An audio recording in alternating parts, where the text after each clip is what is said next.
io mugurir la via gene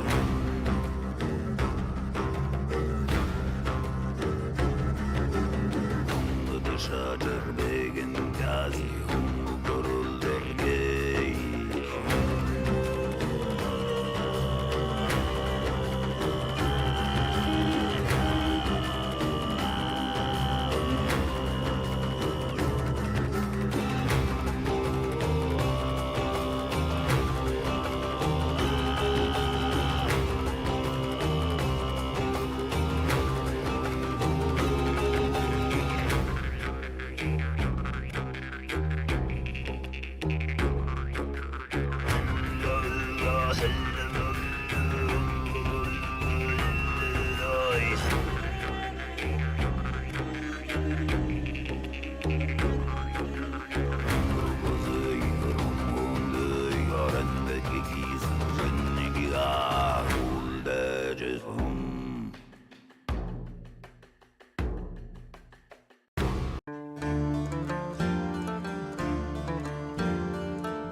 Hey everyone, welcome to my 20th Thursday event. This time we're doing a short double elimination as we got 9 people, which is enough for a double elimination, so this should go pretty quickly. And of course, as usual, we're doing 7 flags per round, the best of 3 and whatnot. So let me just get in the commentator chat here, and then we'll get Info and Piper in here to start us off. Two very different fighters, but both are not afraid to put on a good show. So I'm really curious how this one will go. If anyone wants to commentate with me, you can also come in. Totally open for that. You don't have to, though. There's no need. Can definitely do it on my own as well. Alright. Let's get both of the fighters in here. I'm expecting a Saber against Rapier matchup. Let me just double check. Yeah, I don't see anyone raising their hand.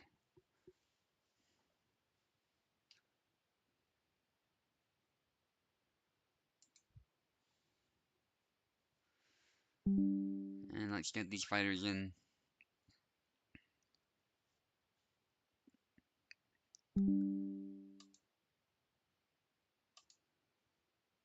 Okay, Info is here actually. I'm used to Piper entering pretty quick. That's all good. We'll give him a minute or so, and again, we'll do the standard rule where we wait a minute or so, and if someone doesn't show up, we'll just move on and come back to the fight if we can. We'll give more time as needed, of course, if there's no other option. It's not a huge deal, especially if for a double elimination anyway, a small number of participants. 9 is still more than enough to get us some good fights. Okay, Piper is in here, Info is in here.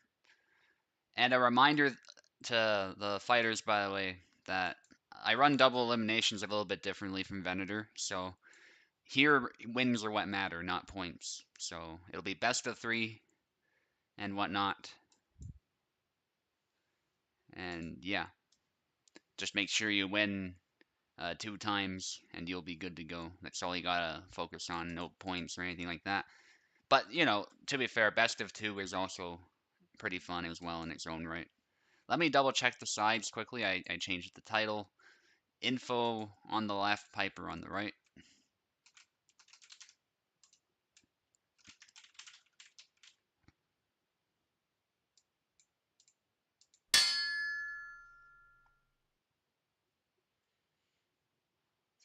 Yeah, oh, it's not a saber tourney though. Let me change that. Let's be very clear. This is not a saber tourney.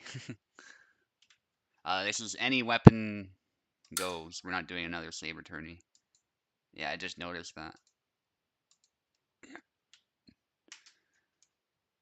We'll just call it Thursday event number 20 or whatever. Yeah, so any weapon, we could do rapiers, saber, longsword, axes, whatever you want to do. As long as it's in the game, it's fair game. So Info may use her main if she wishes. And actually, Piper going with the rapier mirror. Well, it's not really a mirror using Marta, but still, rapier duel. At least that's what it looks like. Best of 3, so Piper is absolutely free to, you know, experiment a little bit. And whatnot. There's some cuts from Piper. Piper perhaps wants to turn this into more of a saber fight by throwing a bunch of cuts to beat down the blade and land some good hits. Marta's cuts are kind of slow, but she does have one good one that can kill to the head just like that. And it looks like that's Piper's goal. He's not even going to use the point as much, it looks like. So hopefully Info will find a way to capitalize. I don't know how much experience Piper has playing Martas, but he is a very experienced player, without a doubt. It'll be interesting to see how that experience kind of translates over.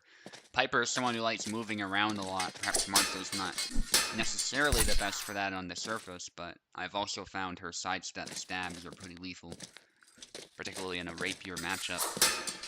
So we'll see if Piper tries doing any of that. Took a hit to the wrist there. So far, pretty even. Going for a push. Info punishes, but Piper with a last-ditch stab. That was like a really slow double. Oh yeah, some people were experimenting with what the game looks like without slow-mo. If anyone in the chat saw, feel free to let me know what you thought. We're obviously just sticking with default settings, so just sidestep X. Yeah, it's a very good punish. Especially from long guard, there's a bunch of things you can do with that. I do think, to be fair, a good Marie player can step out of range and punish such tactics. I think the best Marta players obviously mix it up a little bit more, but Koala, for example, is certainly not above doing that type of thing. Pretty much the same, yeah. Okay, Info going for the triangle, but gets punished. This is actually a close fight. Nice push from Piper. Piper likes pushing, so Marta's actually a good pick in that respect. Info likes grabbing, though, so it'll be interesting if Info tries landing some of those. It's something she's pretty good at landing, but unfortunately, it looks like Piper's gonna, for Info anyway, Piper is gonna take a lead. And just as I say that, Info with a good stab, now it's down to the wire, anybody's game. Piper doing some cuts for a oh, and there, Info gets the grab, nicely done. As Piper was throwing some shenanigans there of those cuts, Info was just like, enough of this. And she grabs him. Okay, so is Info gonna... Sorry, is Piper, I should say, gonna change things? He's not. He's gonna stick with the little gentleman's agreement that a lot of people have with Info, and to use the rapier. This is double elimination, by the way, so if you do lose, you're not eliminated in these early stages. You just end up in the losers bracket.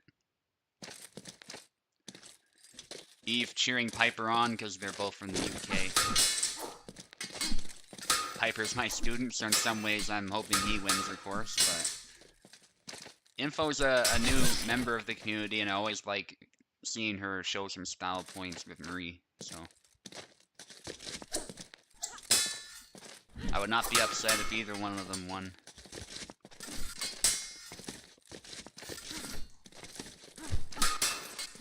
In fairness to Piper as well, Alexander is pretty vulnerable to these stabs from Marie, and any rapier character for that matter, so if you're not careful, Marie can still be a threat. Although I think, like most sabers, Alexander will tend to win out, all other things being equal.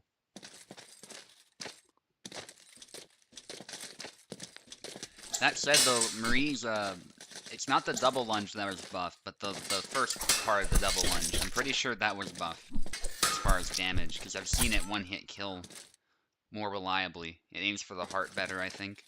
So, she definitely has received a little bit of love. She'll need some more, but it's not quite as bad as it used to be. Nice cut to the head from Piper. Piper likes throwing these cuts. I don't know if he's trying to throw them, or if the fact that Martha's cuts often come from moving is kind of throwing him off. But it's working now. Piper turning this into a saber fight again and managing to close in on Marie, which is one way to use Martha to win this. Another way is the side steps. Although that is a pretty scummy way to defeat Info. But anything goes here. If it works, you can use it, of course. And I will not think less of you for doing such tactics, because it's actually really funny. Yeah. Cut from Info, trying to beat the blade early, I think, or provoke. Going for a grab. Piper is ready for it, though. Piper does not want that to land again. Info's been doing great with these grabs in the rapier matches, including in the rapier tournament that we did, which I lost my rapier expert title, but I got second place, and for someone who doesn't really play rapier much, I'm pretty happy with that. And I don't mind losing rapier expert title because I am not a rapier expert. Okay, this is down to the final match here. And we're just switching sides, of course. You guys may continue. Yeah. But I am not in any way upset about losing Rapier Expert title. It's the last title, actually, that I would have ever expected to hold for some time. Because I'll stand by the fact that my Marta gameplay is not the most skilled. It's just that I have a killer instinct with her. And so I fight in a very vulgar way where I just land as many hits as I can. Sometimes I throw some punches and turn it into a saber fight, kind of like what Piper was doing too.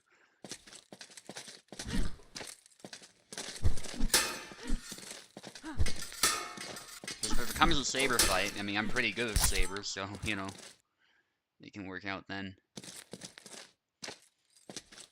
Piper making good use of these cuts. Usually they're not considered that strong for Marta, but I think sometimes they're a bit underrated. And in this matchup in particular, Marie's cuts are not that different. So.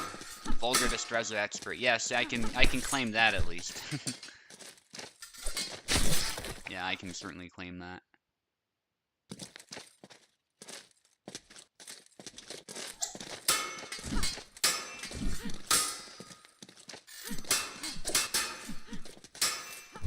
It's just funny though, because when I had the title, I was imagining some new players coming up to me like, and they were like, "Oh, you have a Rapier Expert title. Can you tell me how to use Marta or Marie?" And basically my answer would be sidestep X or just something basic like that. But yeah, I wouldn't have a whole lot to say other than that. Like, just keep your distance and stuff like that.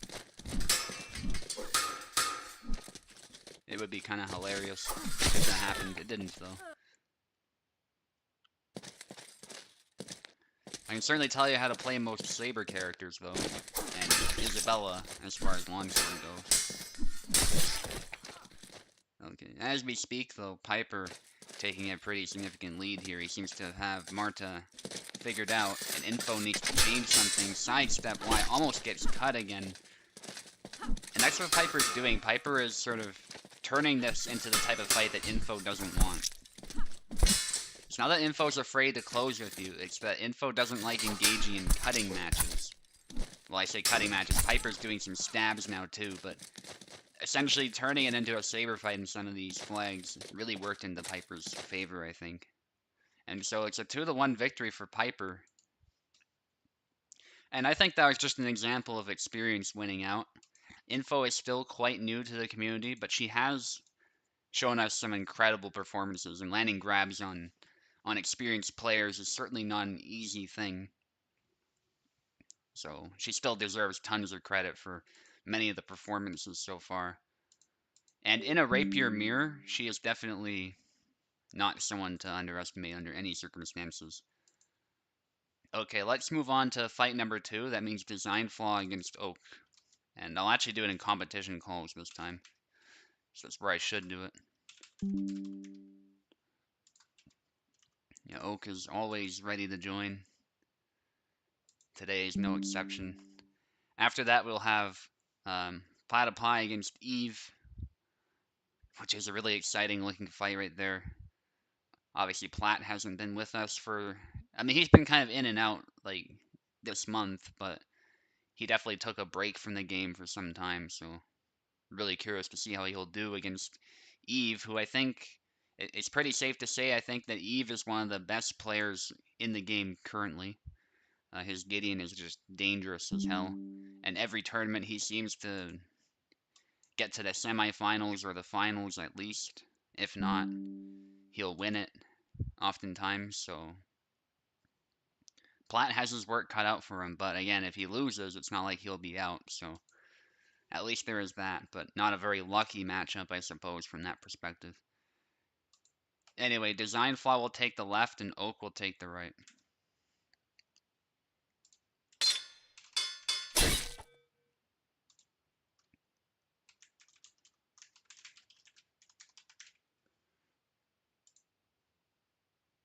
Okay.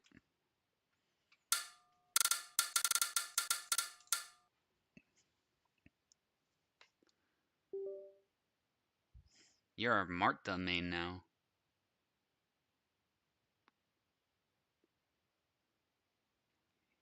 You traitor. Going to the rapiers instead of The School of the Silent Sword. How dare you? Anyway.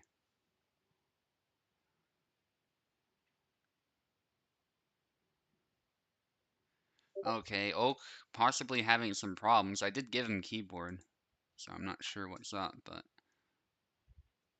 let me just check quickly. Yeah, you got keyboard. I can't see your ping though, because Parsec has this visual bug. Maybe something's up though, I don't know. Yeah, it looks like something's up. Because Oak had to rejoin. Alright, let's try that again. I'll check Discord too. Parsec error. I see. And apparently you had it again or something. Or maybe I accidentally kicked you and didn't notice.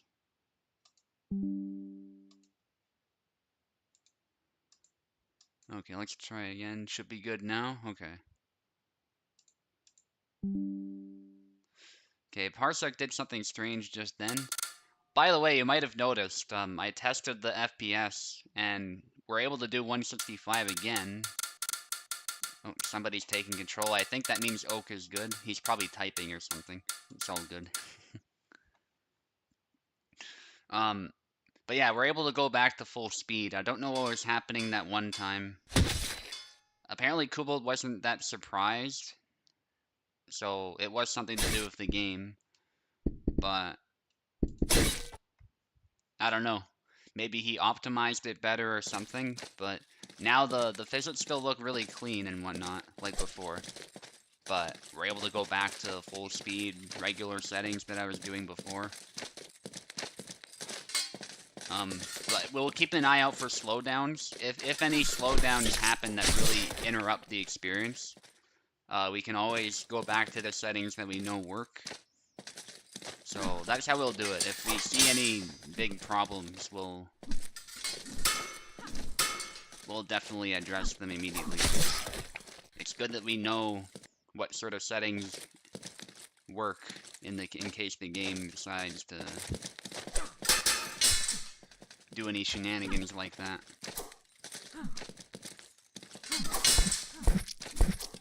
Oh man, rapid fire stabs. Marto seems like a trendy character, actually, for this tournament. And so far, Design Flaw is playing her really well. But Oak with a nice parry with that cut into that sidestep Y.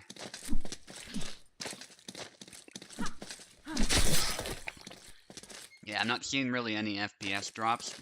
There's the natural drops at the beginning, but that's always been a thing with the game. It's just the game loading, so it's not a problem at all. We're not seeing the slow motion. The slow motion is really the thing we want to avoid. Nice corkscrew from Oak.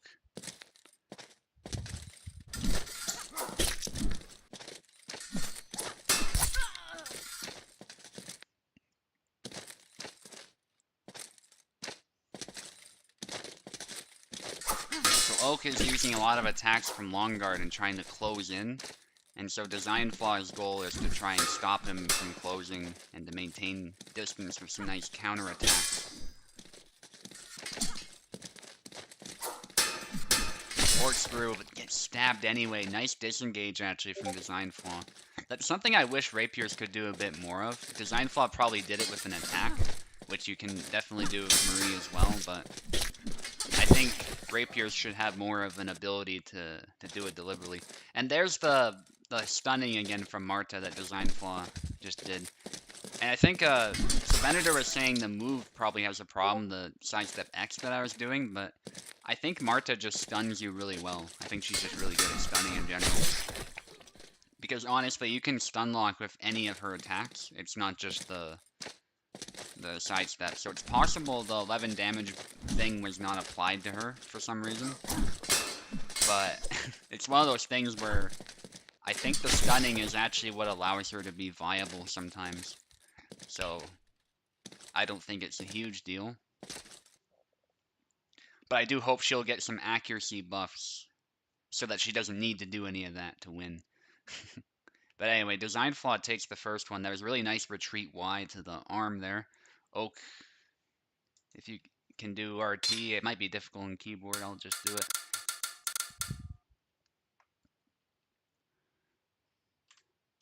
There you go, I'll switch. So Oak on the left, Design Flaw on the right now. Might be an issue.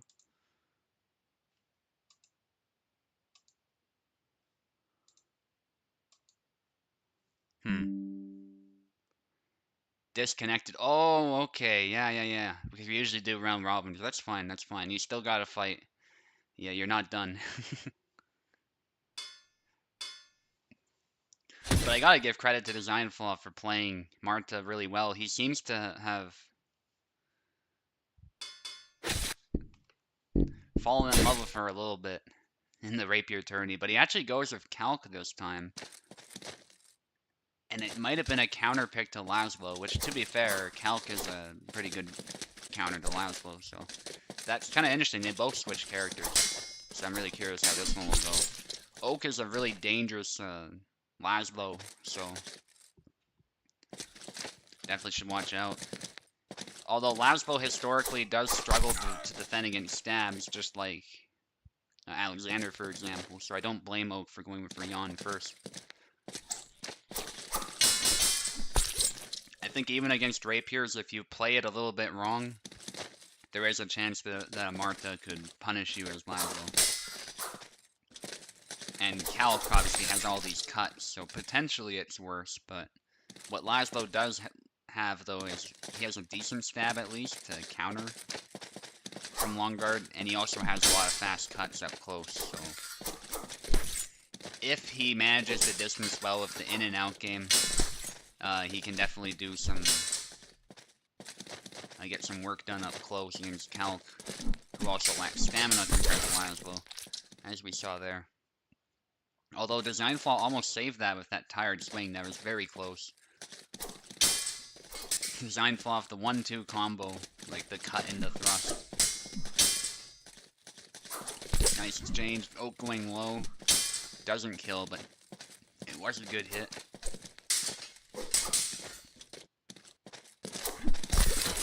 Cut from both of them, but Oak was able to get the better end of that trade. Design Flaw was already wounded too. And so this pick is going well for Oak so far, but Design Flaw is able to get another flag. Cut in the thrust. Calc has some really cool combos like that. They don't land, though. Oak is managing his distance perfectly, and this is something about fighting Oak, is that oftentimes he doesn't whiff accidentally. If he ever whiffs, it's usually on purpose, because he's really precise. All of his cuts have a purpose of some kind. They're either to hit you or they're to bait you into something. So he's a very precise player of Laszlo. And if you make a slight mistake, he's very good at immediately punishing you. Like so. Design Flaw off the wiggly thrust, but it doesn't land. And there's a cut down from Oak, so it's 1-1. Anybody's game at this point.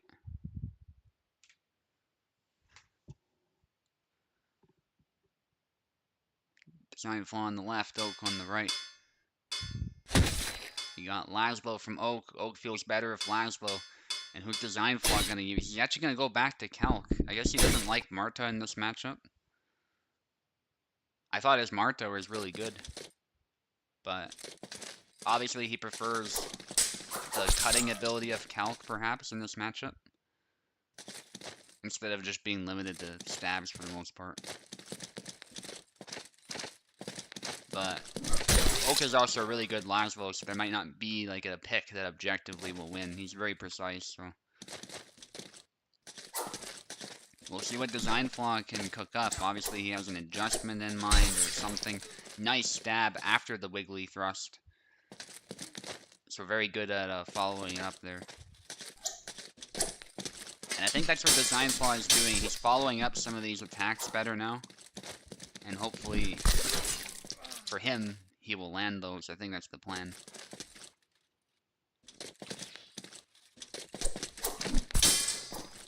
Nice, cut in the thrust. Finally lands that, but he rushes in, and Oak immediately that punishes.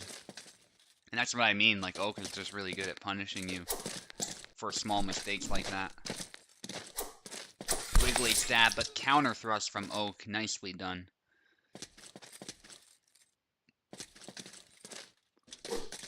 And I think Oak's Laszlo is stronger today for sure. Just in general, he seems more precise with him. Good stab, taking advantage of the fact that Design Flaw was cutting out of measure.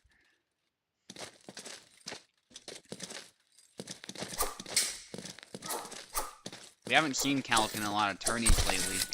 Oh, there's a retreat stab after that cut from Design Flaw, which manages to land as Oak tries to counter.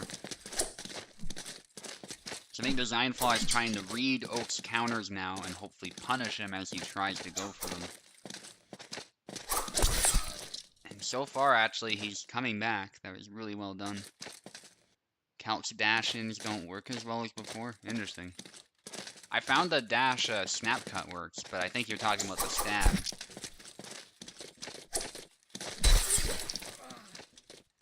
Which I can totally see. I think it received some kind of change or something. I don't know. Not recently, but at some point it did. But I'm not sure what would have changed now.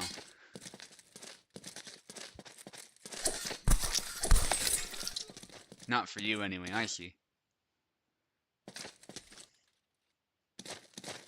Okay, Design Flaw off another kill though. He might be able to take this one. It's actually a very close round. And I love matches that turn out like this. Design Flaw needing to watch his stamina though. Oak is happy to just step back and let him expend his stamina.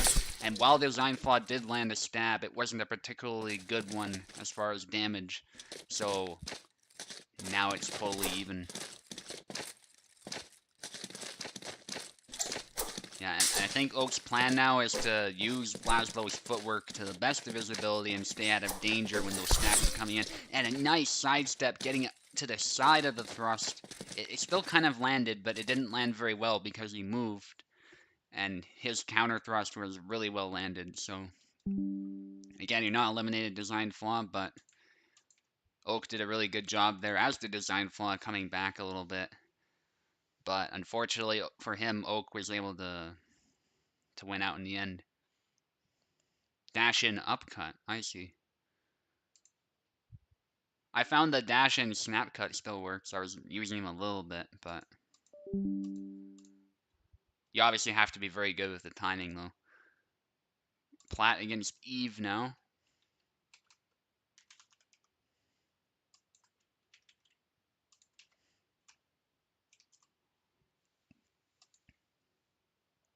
Yeah, very close. It must have been stressful for both there.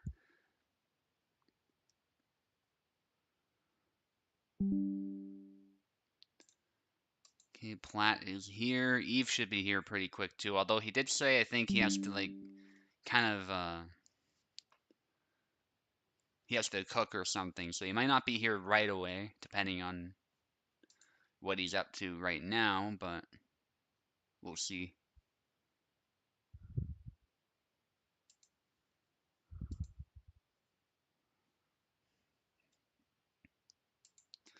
Alright. Yeah, Eve's here, I figured. And Platt will take the left side, Eve will take the right.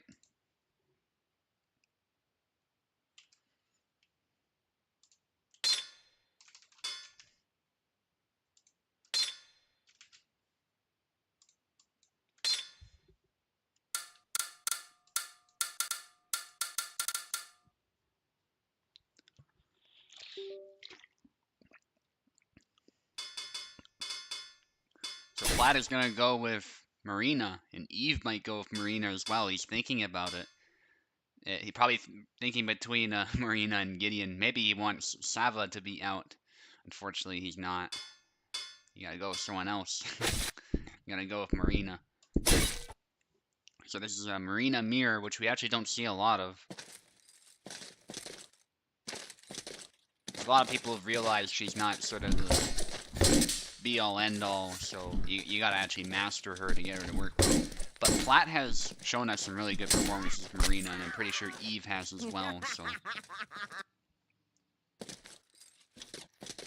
They definitely both know what they're doing here. This is not a pick where they just mirrored for the sake of mirroring. push attempt from Plat. Eve steps back. Eve going low. He likes that combo, the Y into B, I think it is, or something. Goes below the shield. And that's the sort of thing you gotta do against Marina to get past the guard. Finding those angles, getting between the weapons, aiming for the sword hand, all these sorts of things. Plat was able to get a hit there at some point, but Eve is able to get a nice push and then a punish. By the way, just like Design Flaw, Plat is actually from Alberta as well, and from the same city, so he's got really good thing. Eve, by contrast, is from the UK, but as you can see, he's doing really well so far.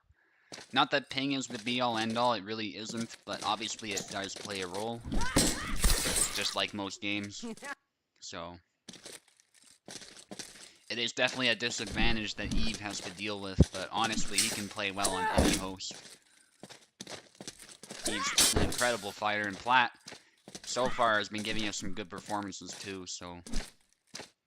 He might not be a horseman anymore, it looks like, but... Still not someone you can underestimate under any circumstances. Eve going with the dash in, but then gets punished, it looks like. At the very least, the blade was beat down. I don't see any blood, actually. But still, it was good defense by Plat. Eve definitely getting a hit there. They get tangled with each other a bit. Push from Plat. And pushing is very important in this matchup sometimes. As Plat is demonstrating.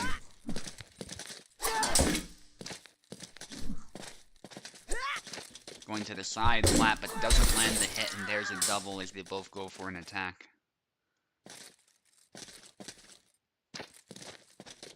Eve sidestepping, but gets punished as he exposed his sword side in doing so. But I see what he was doing. He's trying to, in turn, get a hit on Plat's sword side. But that's the issue, of course. You expose yourself sometimes as much as you do the opponent to an attack.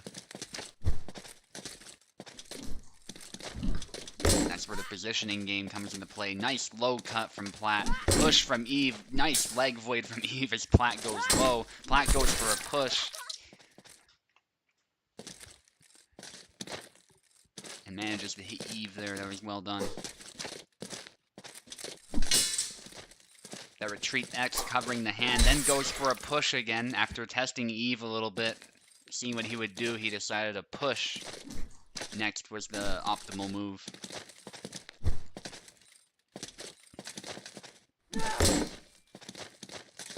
And there's another push from Plat. And Eve definitely needs to change something because Plat seems to be getting the timing on these pushes really well. Alright, switch sides, guys. Plat obviously gonna go with Marina again. And Eve thinking about Gideon, thinking about someone else. Maybe Isabella. He doesn't know who to pick, but I think Marina is not the fighter he wants to pick. Yeah, he's gonna go with Gideon. I think Gideon's really the best pick he can go with. He has the most experience with Gideon. Whereas Plat is in some ways a bit fresh to the game since he took a break, so... Marina perhaps is the best for him. How Express somewhat feels different. I wouldn't know because I don't play him enough, but... I certainly believe it. Especially with the new changes that have been made to sidestepping. Push from Eve, getting another kill. He says I can push too. And actually the issue that Marina has is that her shield can be pushed. So, actually you can push her from a bit further away than you think you can. As a result of that. You can also grab her from a bit further away than you think you can sometimes.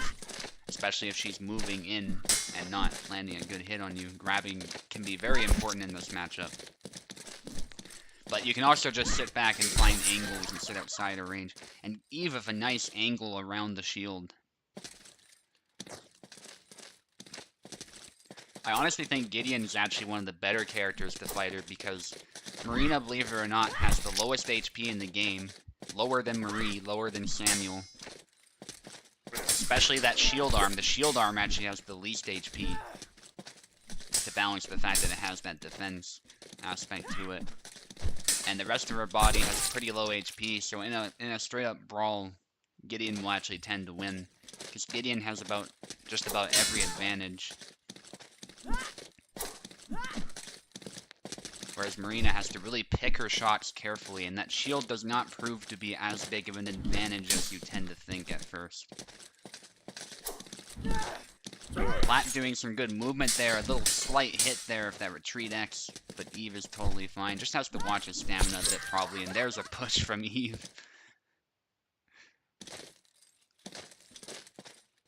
And Plat just doesn't know how to counter it. And then Eve just goes in now. He has some confidence, so he goes in for the attack.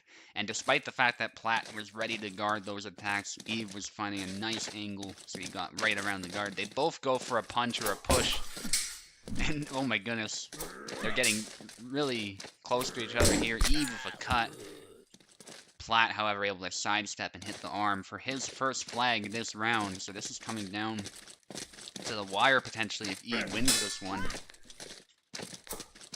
Plat has his work cut out for him here. There's a little hit from Plat. Another hit to the side. Nice sidestep. And now Eve is going to have to adjust, it looks like, because Plat has finally figured something out, perhaps. We'll see. Any good player can do this. You think you've won, but they just suddenly an idea hits them or whatever. But Eve able to make it dirty. Still wins out. Yeah, we've seen crazier comebacks, though, so I would not have been surprised if Plat managed it, but doesn't this time. Eve going straight for Gideon, which is smart. Will Plat change his character? Will he go for Marina? He goes for Marina. He was probably thinking about Isabella, though. He used to play Isabella. But this is a matchup that, even with Gideon, Eve actually feels pretty confident in. I think most people would say Isabella is the stronger of the two, typically, but if you can play Gideon at an S tier level, like Eve can, you can definitely win just about any matchup. Some hits there from Plat, but Eve is able to tank them and get a good hit of his own around the guard there. So Plat is moving in, trying to go on the offensive and apply some pressure. Sidestep there, nice hit to the hand, single tempo, but it just isn't enough. And this is the problem that Marina often runs into. Her damage, combined with the fact that Gideon has high HP, means that your hits have to be decisive. Because this is a game about realistic swordsmanship, but obviously there's some liberties taken like that. And, so damage is not quite the same across the board, especially because the weapons are a bit different. The way they're being used is a bit different. Not to say that Marina can't one-shot Gideon. She absolutely can if she hits the head or hits the right arm, etc. But it's safe to say Gideon puts a bit more power into those cuts.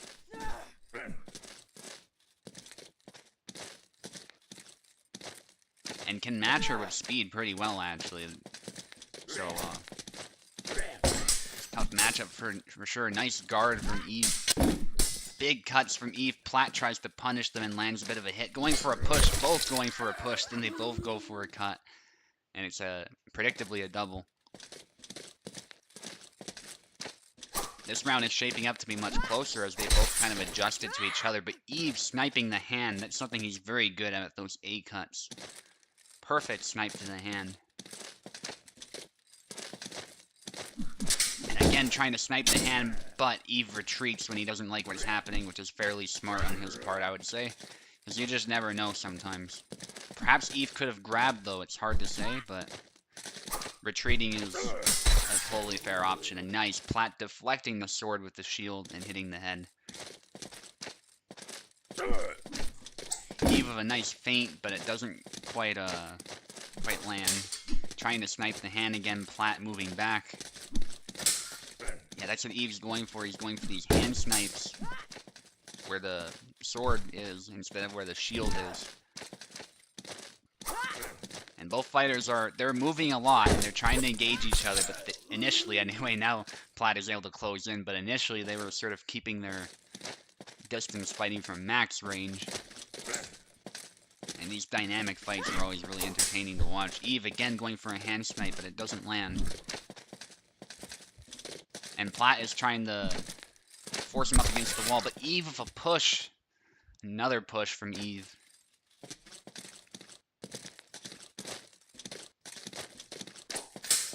Again, trying to snipe the hand. And there's a feint, but Platt is able to move to the side so it doesn't land. The angle just wasn't the best for Eve. And there's a nice snipe to the hand. And that's the type of thing Marina needs to go for. Hits to the extremities, hits to the head.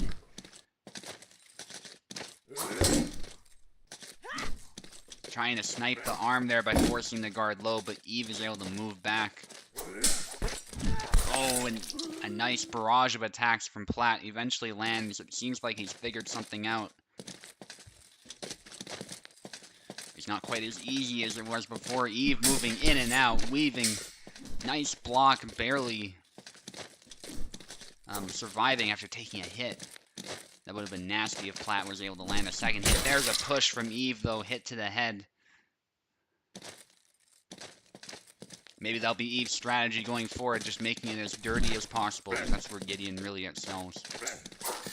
Oh, going for the stab, but it hits the body, thankfully, for Eve, and not the head. If it hit the head, it might have killed.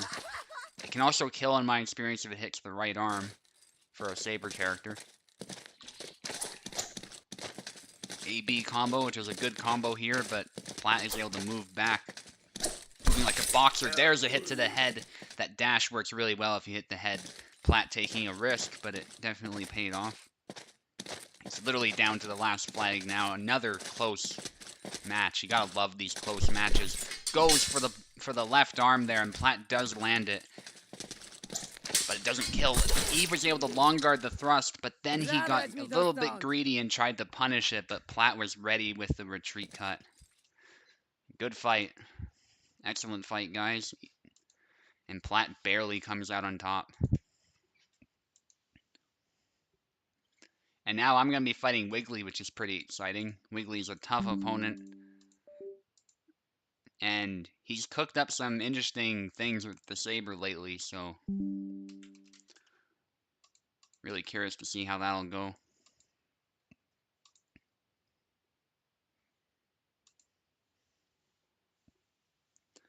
Yeah, it looked like a really stressful fight for sure.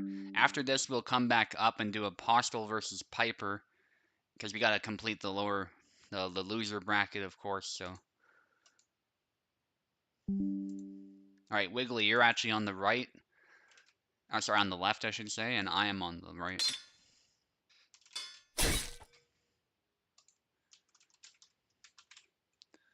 And I'm sure this one will be pretty intense, too. We got a lot of close matches lately.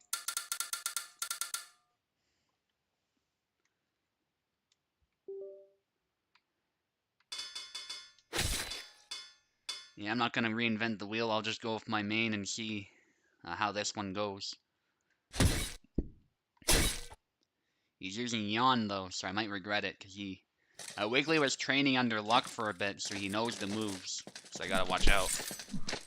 Anyway, I'll be quiet for this one, most likely.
GG Wiggly. Dashed in a bit too early, I think.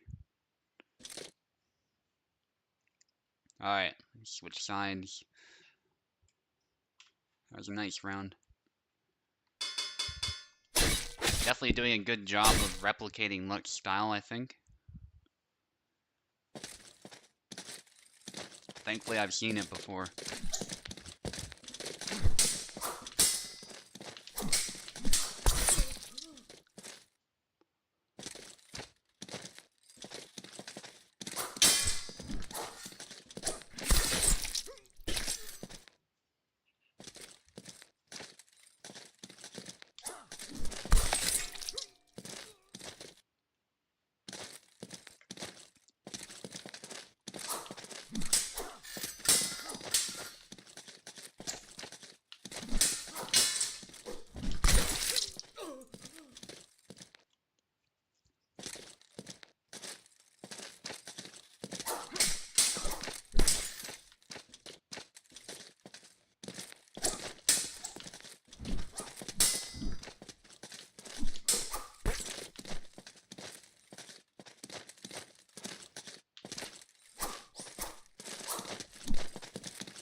Alright, GG Wiggly.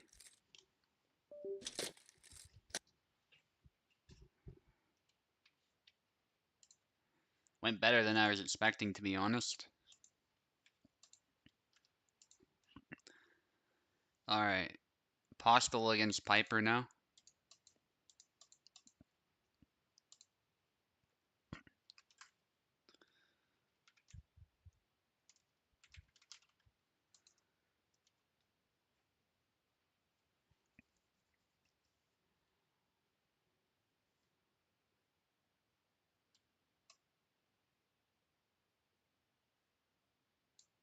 Welcome to the pit of despair.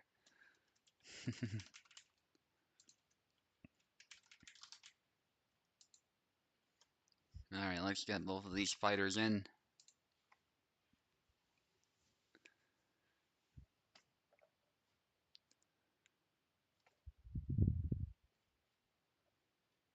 And at this point, once this fight is done, we will, the bracket will be completed. Nice, we got Apostle, we got Piper. Everybody's here, that's good. Apostle, you'll take the left, of course, Piper on the right. And after this fight, we will go down to the loser's bracket.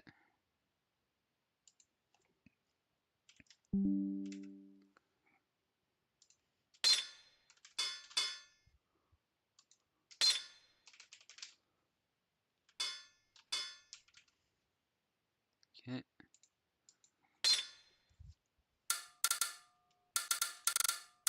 Yeah, possibly a rapier fight, actually, because Apostle can also play Marta.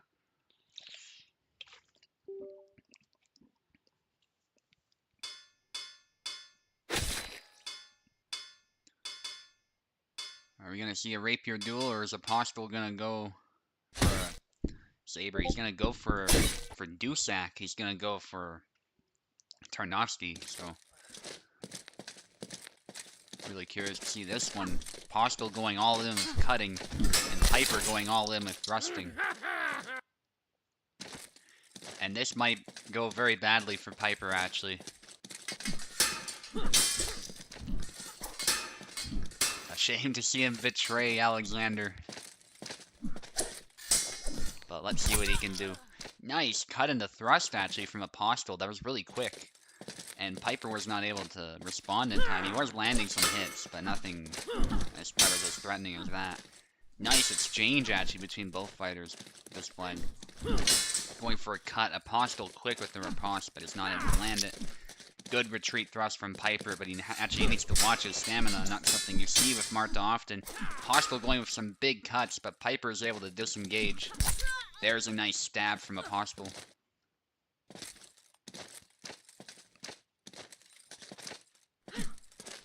Oh, thrust from Apostle. Design Flaw saying Piper should play defensively. That's definitely not something he's used to. Is Piper having some lag? Looks like he's not moving. Let me see what's going on. Hang on. Good sportsmanship by Apostle.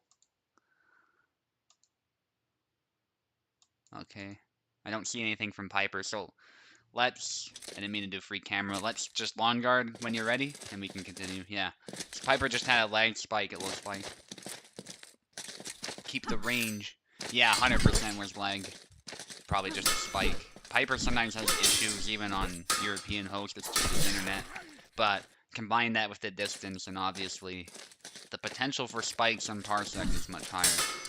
It happens to even people with good connection. The key is just that the connection is stable for the most part throughout. And Piper landing some good thrusts. He's actually going on the offensive for the most part, just keeping the max range, but Apostle was able to force a double. Big cut to the head from Apostle.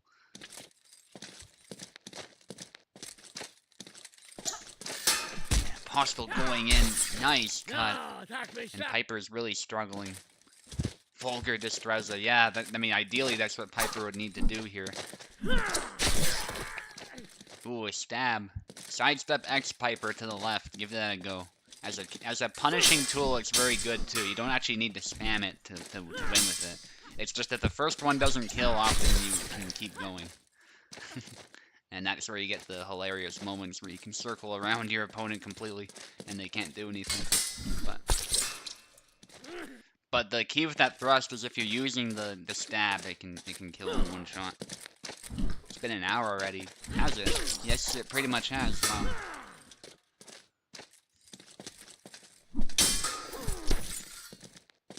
Yeah, these tourneys can go for some time, actually. It feels pretty fast, though. I don't know about you, but I'm pretty surprised that it's already been an hour.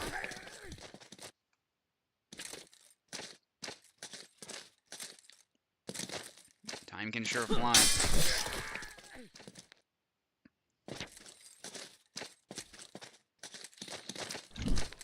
Piper making a nice comeback here. Apostle hoping for that last flag. In many ways, Piper has less room for error because of the nature of rapiers in this game, so it's very stressful for him. Whereas Apostle can get away with some brute force, I think, with Tarnowski.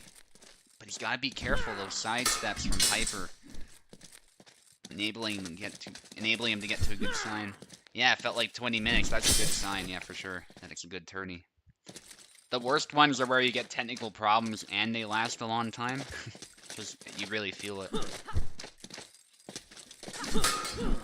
Oh, an exchange there, but Apostle is able to close in and take this round. Switch sides.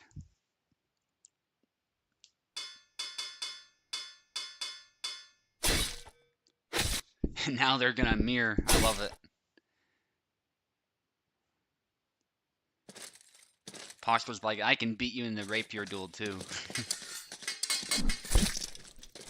Apostle going in for like the disengage thrust. You press B to do that one. Then Piper going back and stabbing the face. Yeah, it was a really good try from Piper. He did well with Marta, I would say. While I would prefer it if Piper played his traditional main, I'm still happy to see rapiers being used a bit more since the rapier tourney. It seems like people have grown a bit fond of them. Yeah, it was almost perfect comeback for sure. And now Piper's really dominating the rapier fight, showing some skills with Marta here. Apostle might want to switch back to Saber when he gets the opportunity. But there's a nice stab to the hand, actually, with that sidestep. Hitting the hand directly. Nice parry riposte. Piper throwing some cuts. Retreat thrust getting him out of danger and threatening the arm, but he doesn't land it. And Apostle getting a kill of his own. flashes of his style flashing through to Marta. Yeah, yeah, for sure. Obviously, you can't jump with Marta, but there's some of the ways he fights are much the same, actually. The retreats and stuff like that. And the side steps and whatnot. And the cutting. I think I was commenting, he's turning some of these fights into a saber fight by throwing those cuts. And that was a cut into thrust right there. That was really cool from Piper.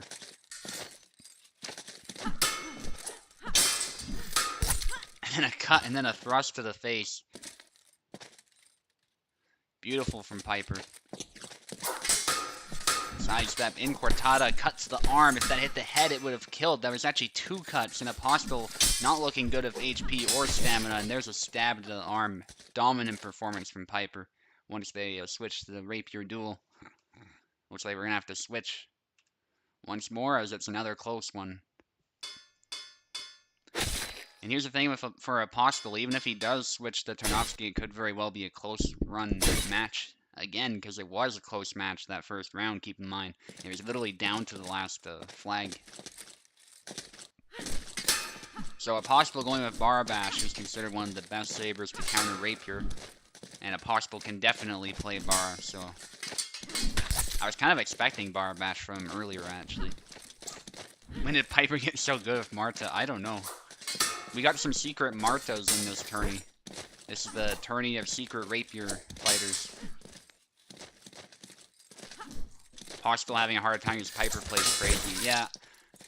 I think a lot of people consider Marta to be the type of character where you play her slowly and you play her methodically, but I actually think one of the best ways to play her is to just go nuts. I mean, Design Flaw knows from experience too, I'm sure. Like, if you just go nuts with Marta, sometimes that's literally the best thing you can do. Just getting as many point thrusts out there as you can. Cuts and whatever, and switching them up, it often works pretty well. Although Piper's doing it in a different way from the way I do it, so it's really cool to see a completely different style from mine that is equally as crazy in some ways, but still quite different. And Apostle actually struggling a little bit to close this time. Piper's found something. There's a punch and there's a kick. Neither of their blows actually did anything until they actually started using the swords. And unfortunately for Piper up close, that's usually where the saber thrives. So Apostle was able to take it. Cuts from Piper. There's a thrust to the face right after, though, from Incortada. Go crazy, but at range. Yeah, ideally at range. But even up close, I've noticed if you get edge contact, sometimes you can just spam a stun lock. Maybe I'll try and show it this tourney. To show you if you haven't seen it already. But yeah, definitely going crazy in general is one of the better ways to play her. You can't be afraid. Piper getting a nice stab to the head. And actually, he's winning this matchup. Tarnowski seems to have worked better for Apostle. There's a Piper trying to punch and to cut there. But Apostle was able to win out there in that close range engagement. That's kind of what Apostle wants. For it to be a close range match. And there's the sidestep to the hand, taking it right off. And it's a very even fight again. It looks like Apostle has figured something out. Nice thrust, and then the retreat thrust as Apostle tries to punish Piper there. Piper just needs one more to win this match, actually.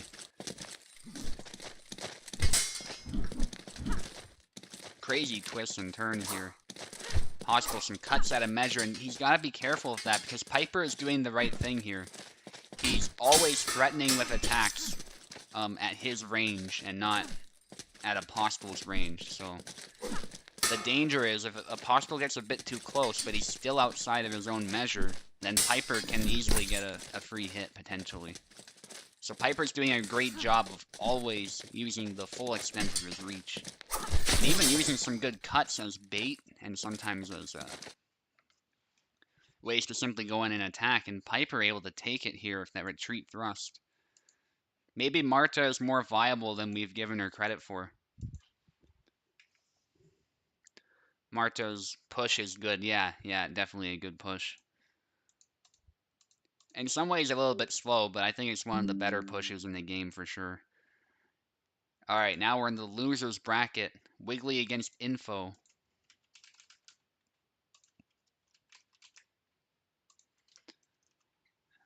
And this is where it gets intense because the fencers are looking to stay in the tournament here. This is where elimination is an actual possibility.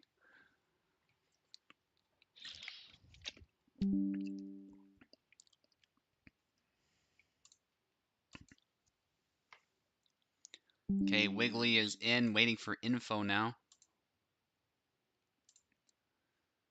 And as usual, we'll give him a minute. If we have to go to another fight, we will. But Info's here, unsurprisingly, which is good. Wiggly will take the left side, Info on the right. Same number of flags, by the way. We're still going for best of 3 and 7 flags. So you still got some chances to win here. You don't have to worry if you lose one round. Wiggly on the left, Info on the right.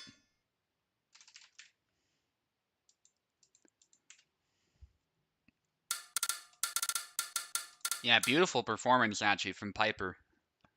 If I get off my biased position as someone who's not, as someone who mains Alexander and whatnot, because I trained his Alexander. Getting off that bias for a moment though, like his Marta is really good. So if you enjoy Marta, go for it. I think a lot of us want to see what she can do, because a lot of people haven't mained her properly. Not even Koala. Koala's good with her, but I don't think he's really properly mained her the way people used to with the rapier, so... Wiggly's fine. Wiggly's just limping Info. It might be taunting, though. That's kind of funny. He's taunting with... she is taunting with Long Guard. And now Blade away, and Wiggly is not able to close in very quickly. This is hilarious. And those... Info... Oh, but Info gets grabbed. Nicely done from Wiggly. Using her own weapon against her. Info likes grabbing, a lot like Sion Clark. Going to the side, but Wiggly getting a nice hit. Yeah, Info thought she had that in the bag there, that one round. She thought it was all over, but it wasn't.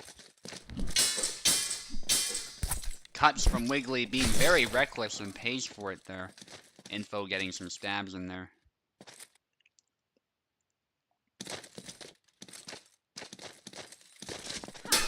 Oh, there's the trick shot into grab from Wiggly. He misses the trick shot, but that triangle has such high recovery that Wiggly was able to punish it. Corkscrew, belly lunge, Info getting a grab. We might see a lot of grabs this match, actually. Crazy. Wiggly probably should have grabbed at some point there instead of going for another attack. That's typically what Luck would do, so it's not surprising that he did that. But in this case, you're fighting Info, so might be better to switch it up. Nice stab from Info.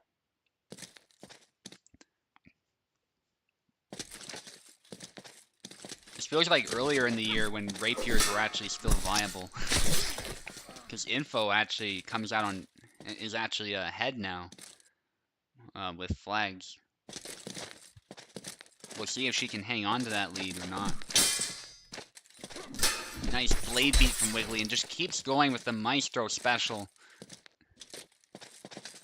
That's the interesting thing about Wiggly, is he's actually not afraid to throw the YY like Maestro likes doing, or the YX.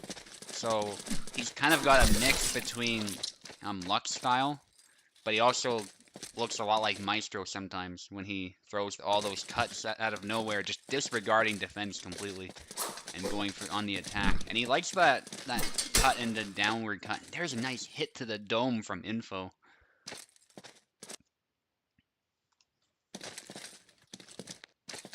Catching Wiggly off guard a little bit with that cut.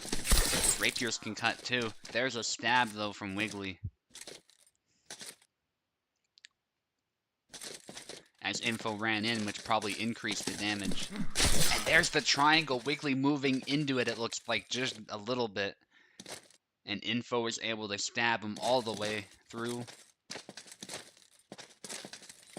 And now it's down to the wire. There, oh, Info just doing a little dip with the rapier, then stabbing the body. I love it. And Wiggly actually loses this round, but obviously Wiggly is still in it. Remember, it's best of 3. In Venator's turn, he's usually out, but in this one, you still got a chance here. Not that any way of running the tourney is superior or not. I'm not suggesting that. Just saying the method is different, of course. And Wiggly going with Yazik, but Info with a grab right in the beginning. She is very determined not to lose this. And Wiggly has, of course, gone with his traditional main, so he's hoping to mop the floor here.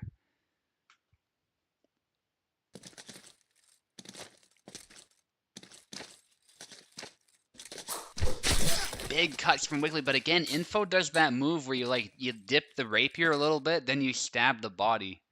And I'm not sure which input that is, actually, because I don't play Marie nearly as much as Info. But it looks like a really good attack. And there's a cut to the leg, which takes out Wiggly's mobility, and then a stab to the body.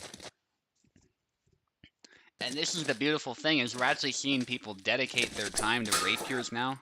It's been a long time since we've seen that, and those cuts just whiff. And that's something you sometimes struggle with against Marie, is hitting the head.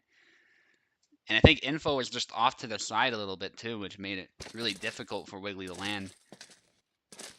Those are kind of the silly moments where someone sidesteps in this new patch and suddenly you're not able to be hit because you sidestep, but, you know, they can be ironed out for sure as the mechanic is fixed up. Info doing very well, seems very confident in this matchup. Wiggly able to get a kill.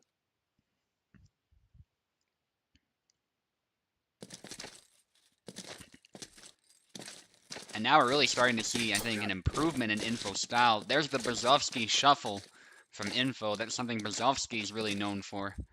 That dashing motion with Marie to bait attacks out. It's actually a very effective way to move as long as you watch your stamina. And Wiggly took the bait a little bit, but he sort of backed away, but he still ended up getting hit. Info, oh, with a retreat thrust, but Wiggly's able to beat it down eventually. That was very close, actually. Info nearly had him there, I would say. Wiggly with some cuts and managing to beat down that long guard. That's the thing you have to be careful with long guard, is it's not very good at defending against cuts. So sometimes it's better actually to stay in neutral guard, but sometimes long guard allows you to reach out further, so there is still a valid reason to use long guard, but you gotta be a bit careful. And there's an upcut from Wiggly. Wiggly hoping to secure this round so he stays in the match. If Info wins this, though, Wiggly is out. Wiggly going for the dash out of measure. Info late with the punish, though. Info had him right there, but was just a little hesitant. And Wiggly this time showing more killer instinct, I would say.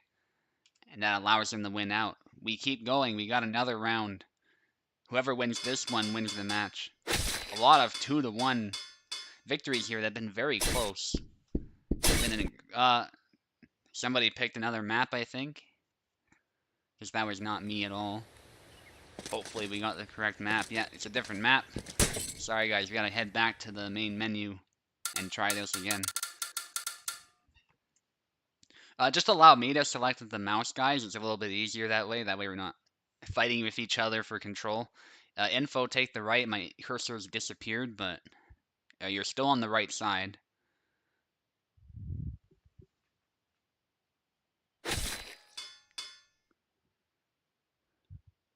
Sabers are the greatest fighting sword without question. All Western countries adopted it.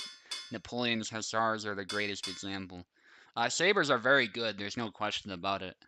A very successful design that literally spanned the world from Asia to eventually North America, if you think about it, and South America, but I wouldn't say they're objectively the best, though. They're good at what they do. They're a nice sidearm to have for cutting and sometimes thrusting. Very good from horseback especially, but depending on the situation, I think sometimes rapiers can do better, sometimes great swords can do better. I think a katana is a saber oak, by the way. So Yeah, info, you're supposed to stick with your pick. I don't know if borrow is intentional. Yeah, misclicked. It's okay. Okay, let's just go back. It looks like info's struggling to go back. Guns fire mini swords at people.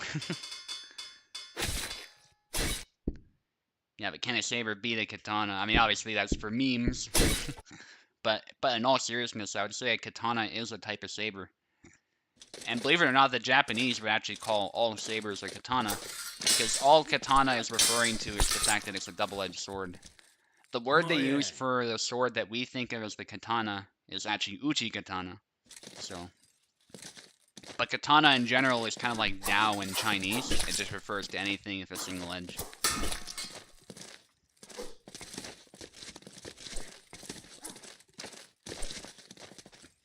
It's not a specific term. That happens a lot, actually. A lot of English terms that we use in a language are just a generic term for sword or something. Nice grab from Wiggly. And Wiggly's looking to finish this here. He's going all in because he gets stabbed right in the arm. Yeah. But anyway, about sabers, I really do love sabers, and they're among my favorite swords, but I don't think they're the best. Actually, personally for me, great swords are my favorite. And if I were to bet against, like, in an open duel, I think great sword would tend to beat saber 9 times out of 10. Assuming both fighters are competent with their weapons. The great sword is just so much bigger, has more reach, very powerful cutter, very good thruster, and reach is just a huge advantage in general for swords, so... And the fact that it can move really fast while having that reach and that power, because they're not slow weapons at all in real life, so... But does that mean it's the best weapon objectively? Of course not. There's situations where the saber's better, the saber's more wearable, and it's much better from horseback, and things like this, of course. But in a one-on-one duel of some kind where the conditions are favorable for the greatsword will win. Anywho, let's focus on the fight here. Info really struggling here, actually, against Wiggly's aggression. Perfect sidestep slash, yeah.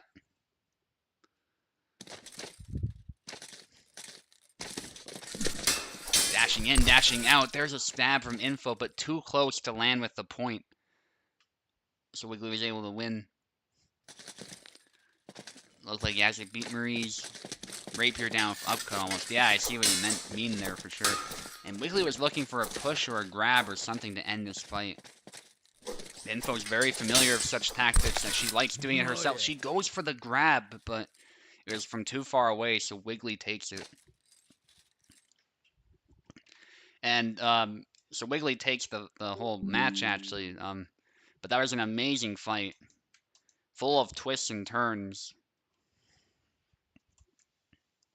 And it came down to the wire. Yeah, I think the dashing was where Info made a mistake there.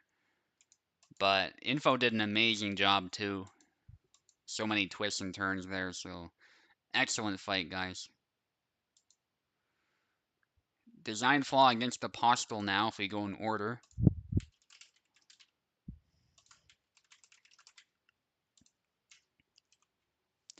Here you guys go.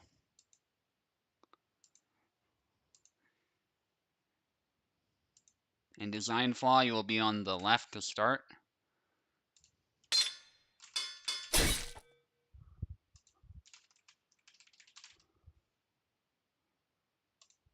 Also, the cursor bug is not as big of a deal as it used to be, so that's good. I see 2 design flaws for some reason. I think that's just a parsec glitch of some kind. Hopefully it's all working. But we can always let you back in if something went wrong there.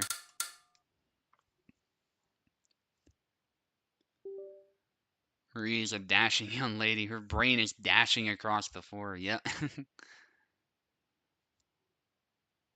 Yeah, there's quite a cut. You can beat with an upcut. Well, it's not so much that you can beat the upcut, it's that you can use the mass of your sword, and I think Yazzik has some things going on with the massive sword, and that allows you to move the weapon aside. But when we talk about a blade beat, usually they mean the blade has been just moved aside completely, like from long guard, for example. I guess from a certain point of view, it is still a beat by that definition, but the mechanic of beating the blade and the mass of the weapon simply moving the weapon aside are different things. Which can be related, they can both be applied at the same time, but they're not quite the same mechanic.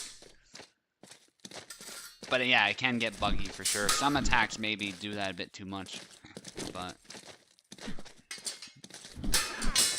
yeah, as Wiggly is saying, there's a cut from Apostle.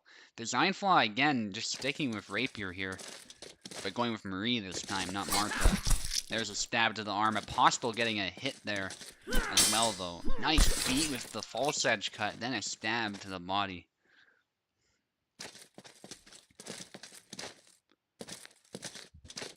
Low guard, then high guard from Apostle, trying the different guards, then provokes with a cut, goes for the stab, then another cut from Apostle. Nicely done with that bait.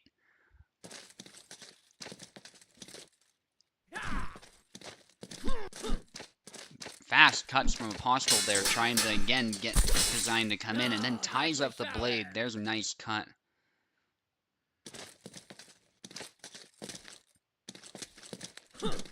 Bit of a sidestep from Apostle. There's a triangle from Design Flaw, but Apostle is actually patient here. Going with low guard again, probably to bait his opponent in. Design Flaw getting past with the double lunge, and then a stab to the body.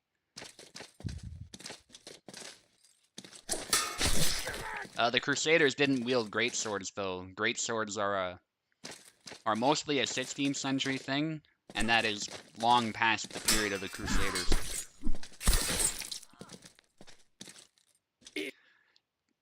Depending on how you define it, you could say the Crusades lasted till like the 15th century, but yeah. It depends on what you consider a crusade. But I would say the Crusader era ends around the 14th century, actually, if not the 13th century.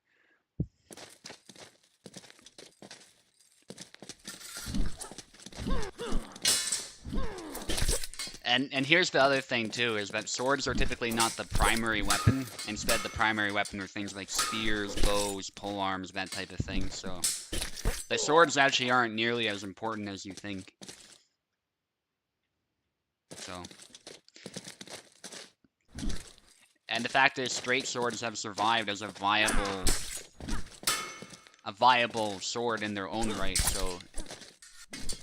While sabers are undeniably a very successful design, there's other designs that stood the test of time as well.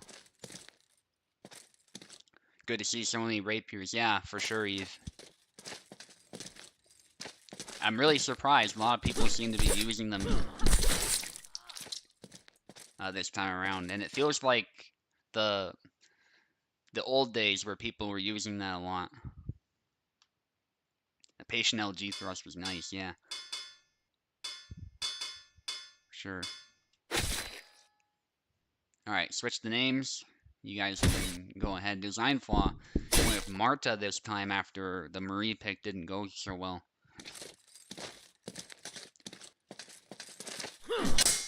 Big cut from Apostle, but doesn't actually manage to land. It did beat the blade, though. There's a nice retreat thrust from Design Flaw. Turk's primary weapon was the bow. Yeah, many of them did use the bow. Of course, many of them used the spear as well, and all the standard stuff like that.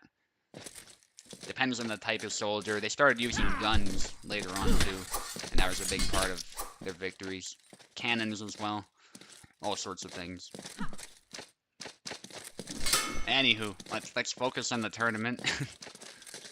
And not late medieval history and Renaissance history. Design flaw of another stab.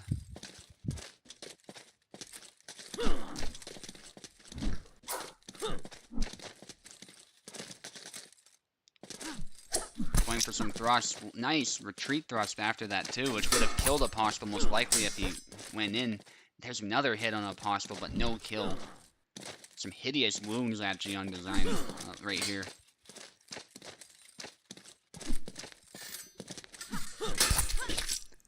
And there's a stab through the body. Very even match. Nice use of the long guard trick shot move where you sort of tilt the blade to deflect it and then do a slash. Or to wrap around the long guard.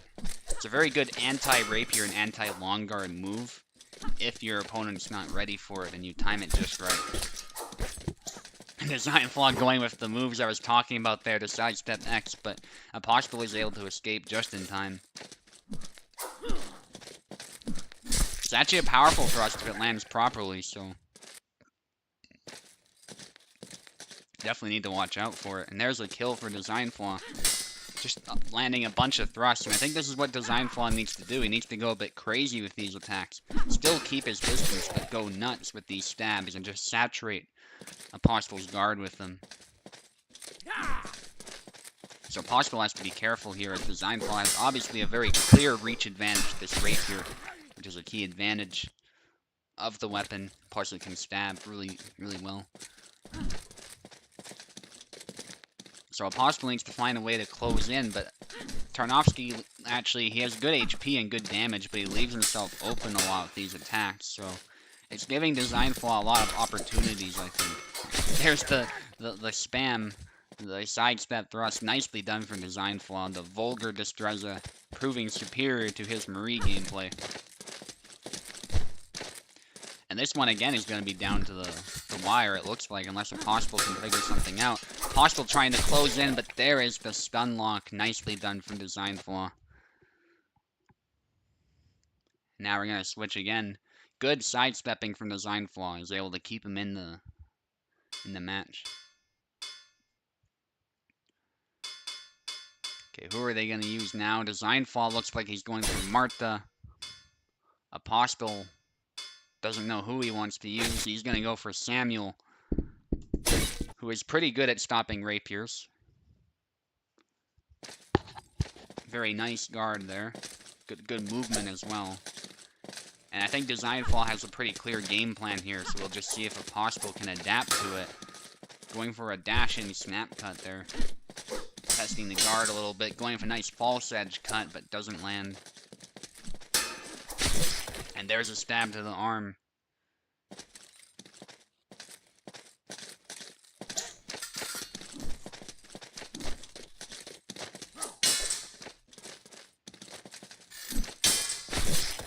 There's another stab to the arm from Design Flaw.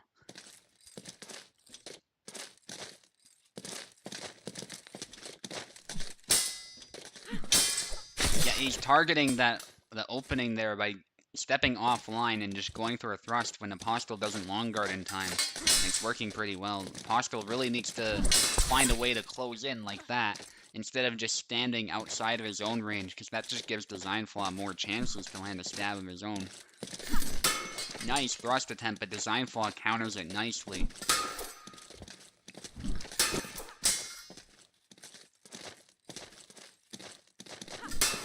Nice movement from Design Flaw, but does get hit, it looks like, and Apostle lands another hit of his own. 3-2 for Design Flaw. Design Flaw still ahead. Thrust to the arm. Doesn't kill as his blade got beaten down, but he still landed a hit.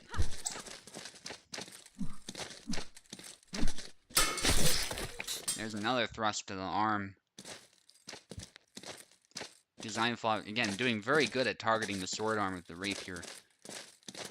It's forcing the Apostle to reassess. Has to be a bit careful of how he approaches. Cut out of measure. Then Design Flaw just goes in with the side steps, but it doesn't quite work this time. Samuel's guard is pretty solid, so that won't always work, I don't think.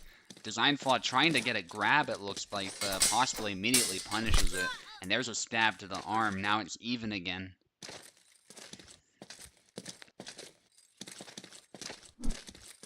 High guard from Apostle, then goes back to neutral. Then long guard. Definitely trying to see how he can close in here. You can tell he wants to, but he doesn't want to eat a thrust on the way in, which he manages to there. He gets hit in the shoulder.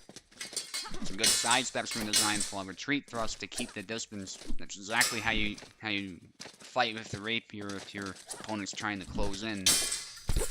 Oh, a push attempt from Design Flaw, but it doesn't land as his opponent was throwing cuts. Still anybody's game at this point. Long guard from Apostle. There's a cut from Design Flaw to try countering it, and there's a trade. Nice stab for the armpit, but does eat a cut in turn. Apostle with some cuts out of measure has to be a bit careful of those. Might be able to be punished if he's not careful. Some cuts there to test the guard, jabs, and then moves back. Nicely done from Design Flaw, that retreat Y. Hitting Apostle as he tries moving in to punish. And this is coming down to the last flag. We've had so many matches like this. It's really cool to see the level of play getting so high here. There's a trade that looks like it favored Apostle, though. Design Flaw needing to watch his stamina now. Retreat thrust beats the blade, but Apostle just can't close in time. Good distance management from Design Flaw. There's a thrust, a hit to the arm as a result from Design Flaw.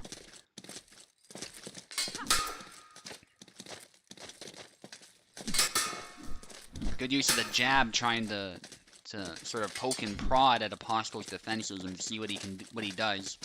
That's something you can do in this game if you just test the guard a little bit, see how your opponent responds, if at all, to your feints or to your false attacks or whatever. From there, you can decide how to proceed next, especially if that reaction keeps happening over and over again. You can do something that'll counter it instead. There's a retreat thrust from Design Flaw. And actually, Design Flaw wins this one. Very good fight, guys. Another really close one. And Apostle is eliminated, but he put up a good fight himself too. So now we've got a really interesting fight though, and that's Eve against Wiggly. Both are very formidable saber fencers, so I'm really curious to see how this one will go.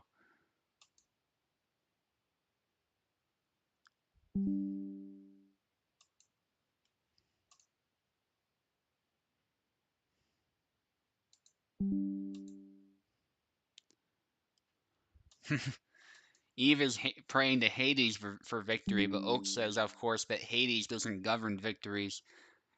Yeah, you want Nike, Ares, or Athena.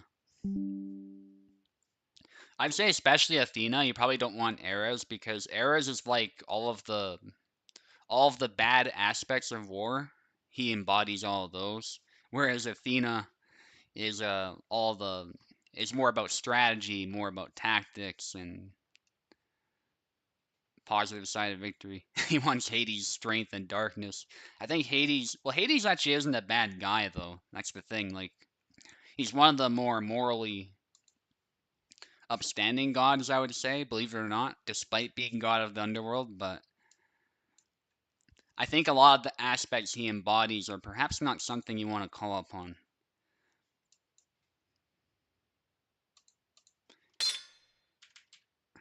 Alright, Eve will take the left, Wiggly will take the right.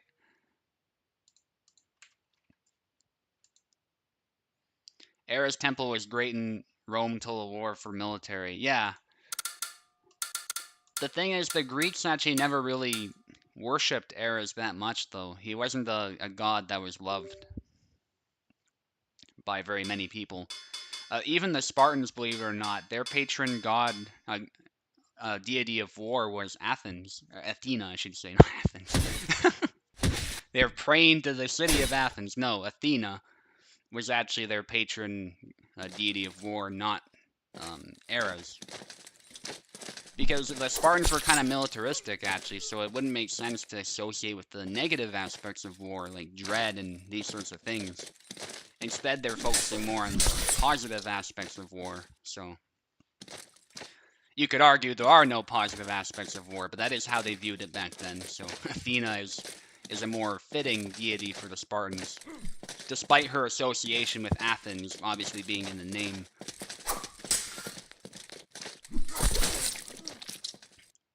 Yeah, so the Spartans even actually tended to worship Athena more.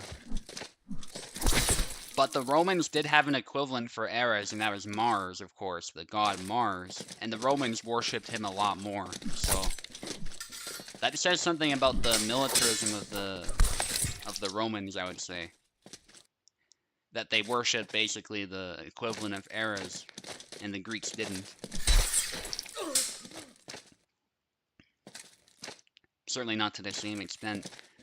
Anyway, we see Barbash versus Jan. Sorry to go on a tangent about Greek deities, but it looks like it's actually quite even as Wiggly's coming back.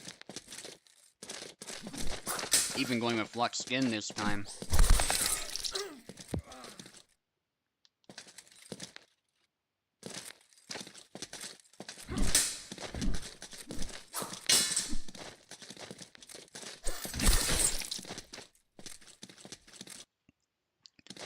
My understanding is the Spartans also worshipped Artemis a lot, and Apollo.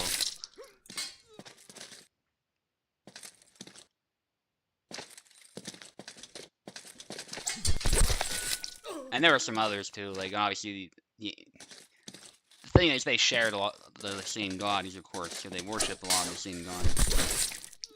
A bit more emphasis on some than others. But yeah, Ares was not the patron god of Sparta at all, which you'd think he would be, but he wasn't at all. Eve is able to take it.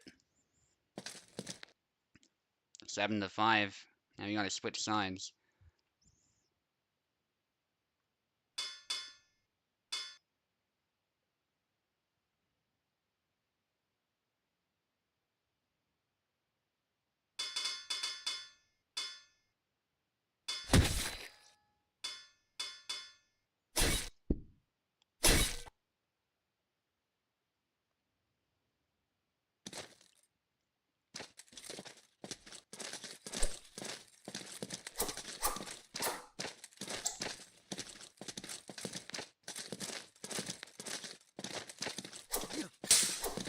Okay, Wiggly going back to Yazuk, of course, because Eve managed to win, so maybe going back to his proper main would be a better idea instead of trying to replicate Lux's style.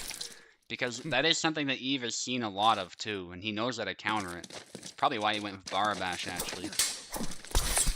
I think it's good that Wiggly is sort of branching out a bit, but I think it's good to have Yazuk ready to go, because I think Yazuk is one of his more formidable characters, especially with his aggressive playstyle.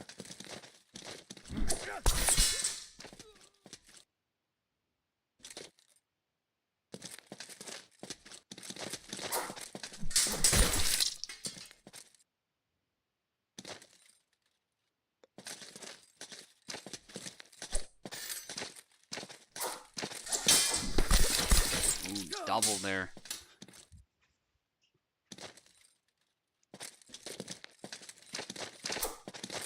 Wiggly remaining ahead. Eve has to figure something out.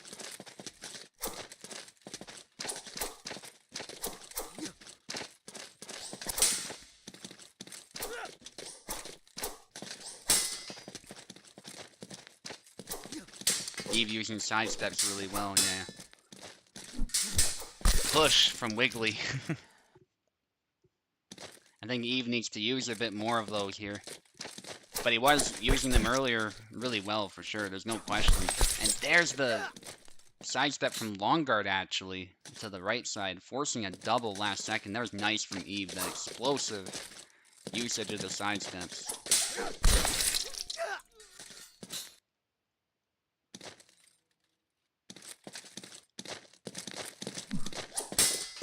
And Wiggly getting another flag. Upcut from Eve. That's a very good punishing tool for Barabash. Even in this matchup, it's a very good move.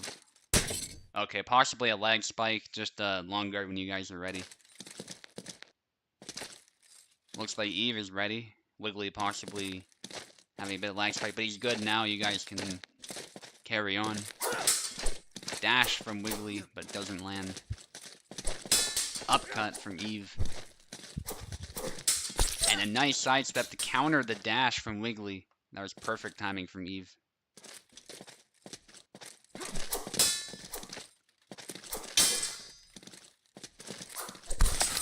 Moje.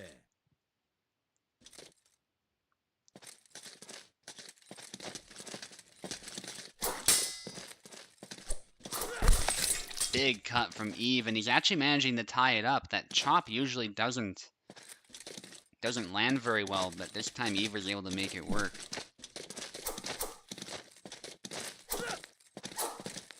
And just that quick adjustment to his play. Nice feinting the sidestep, then he goes for it actually, but Wiggly doesn't fall for it. Wiggly throwing some cuts. Wiggly showing some good patient play, I think, but I think it's a bit to a fault. I think Eve is now really controlling the flow of the fight. At first, Wiggly was definitely dominating, but now Eve is really using what makes his Barabash special, and that's those sidesteps. Taking the hand right off, and Eve just needs one more, actually, to win this whole match. It was a nice comeback, still very close, though. Nice dodge, dodging the stab. And then a sidestep again as Wiggly throws a cut, taking advantage of Wiggly's aggression, and Eve was able to win.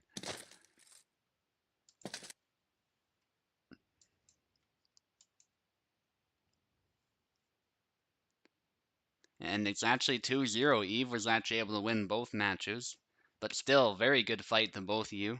That was a joy to watch. Now I get to fight Plat, which will be exciting.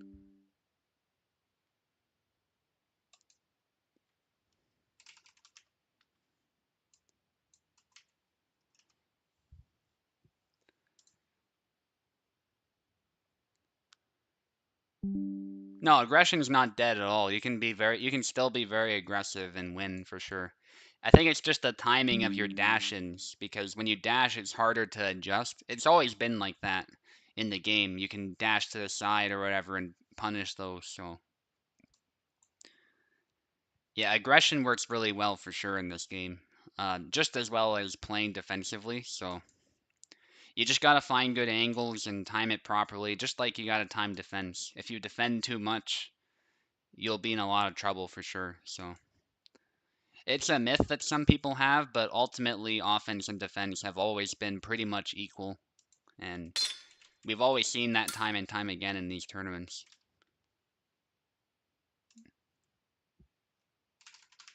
In fact, a lot of the successful Marta play we were seeing here, like a lot of people tend to think of her as just a counter attacker, but a lot of the best Marta players so far have been successful because they're throwing a lot of attacks, they're throwing a lot of thrusts, and they're making good use of that reach. So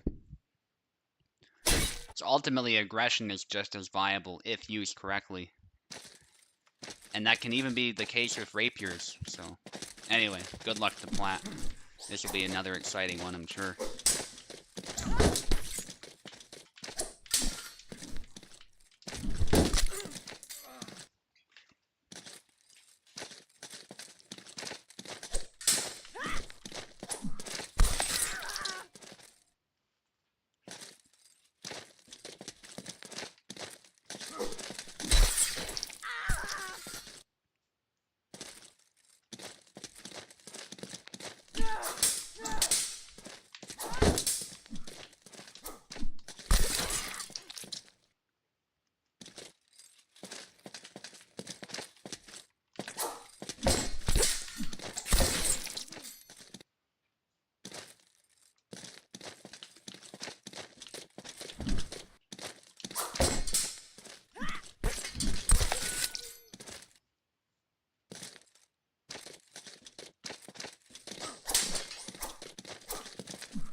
Zabrać mi to stąd! Yeah, perfect example of aggression there from Platt. Takes the first round against me. Nicely done.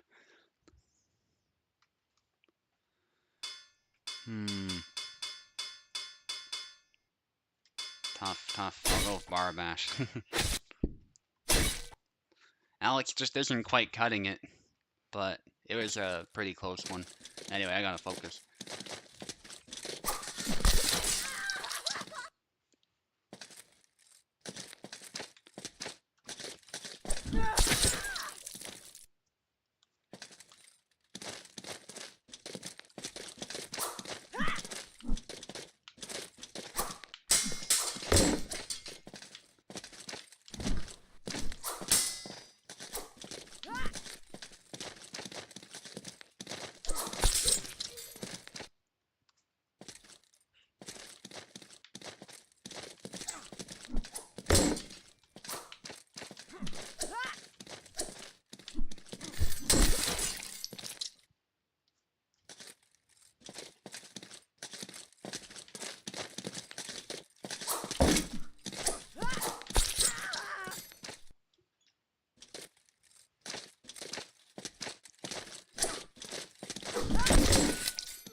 Beautiful round. Don't let the flags fool you there. That was a hard fought one for me too, for sure.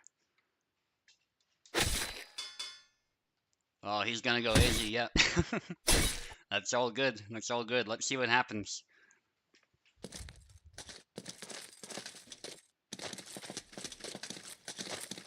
This is where it gets exciting when people start switching characters.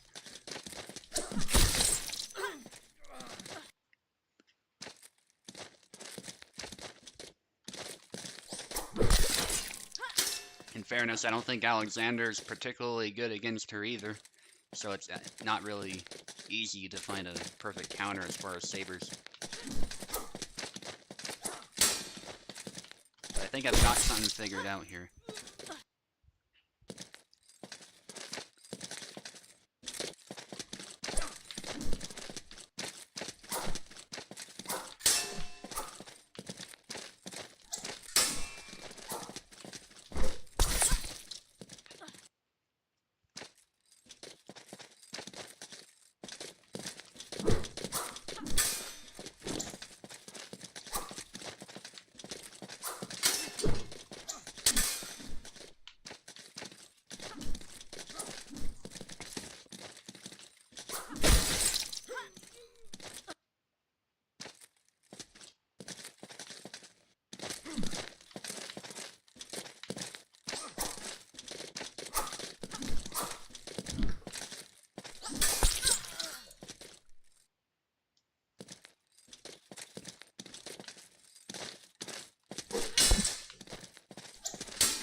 GG Plat. Those were some action-packed flags, and that's the type of thing I'm talking about. You can really go ham in this game. GG Plat. Those were some amazing back and forths. Do not let the flags fool you guys. Those were some really disputed flags, I think. I really had to be precise with Barabash, I found. Had to be very precise there. Because Platt was playing a really tight game there. And that's a good taste of what I think, if we had a LAN tournament, like everyone was in the same room, that's what a lot of the fights would look like. Because we're both in the same city, so like his ping is 5 or 7, something stupidly low. So fights with people from the same location are always really good.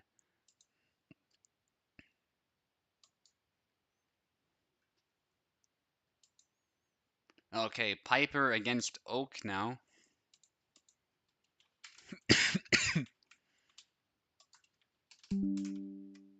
And I think I really showed what sidesteps can do in this game now, with the new updates too. I was even dodging that snap cut. Obviously, I wasn't reacting to the snap cut. That is not a move you can just react to in sidestep. But I was preemptively moving because I was anticipating he would attack. So if you move preemptively, you can dodge all sorts of things. But you can't just do it randomly. There has to be some kind of rhyme or reason to doing it. And I was, of course, doing it to keep control of the pace of the fight, and I think that was what allowed me to win, is that I was controlling the pace for most of that. But Platt was doing a great job as well of staying alive and making me work for every single flag. If I was not being as precise as I was being, I definitely would have lost. And that was a great use of Marina as well. Okay, Piper and Oak are in here. Piper takes the left side, Oak will take the right. I don't know about you guys, but that fight, there were certainly some Hall of Fame worthy moments. Whether it's a Hall of Fame worthy fight, I'll let you guys debate. But Hall of Fame worthy moments for sure. There were some nice exchanges. It was a really action-packed fight that I really enjoyed.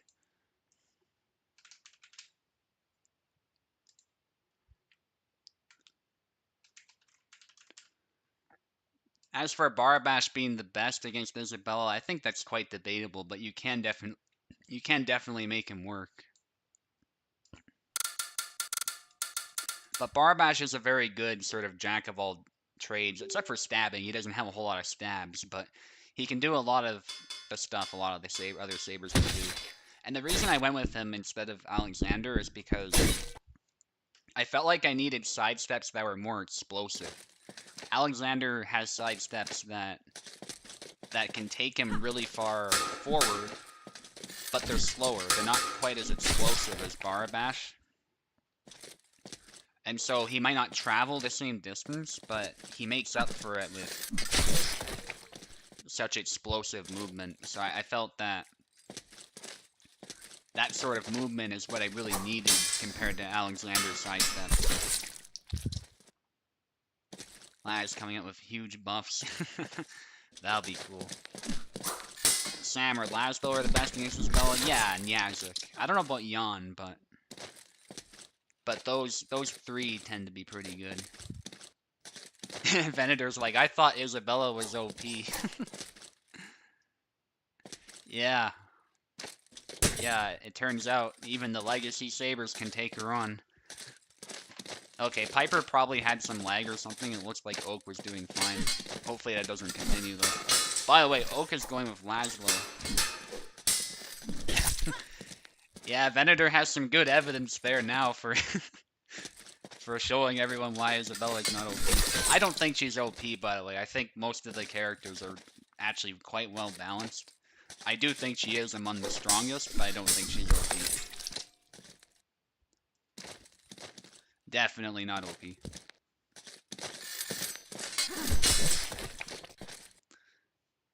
But let's not turn this into balanced discussion, because that would be, that might end a little badly.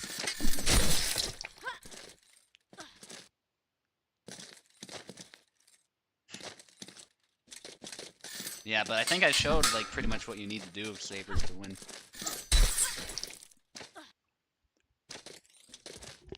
I was going for a lot of snipes with the wide cuts too. Again, just dictating the pace the whole time.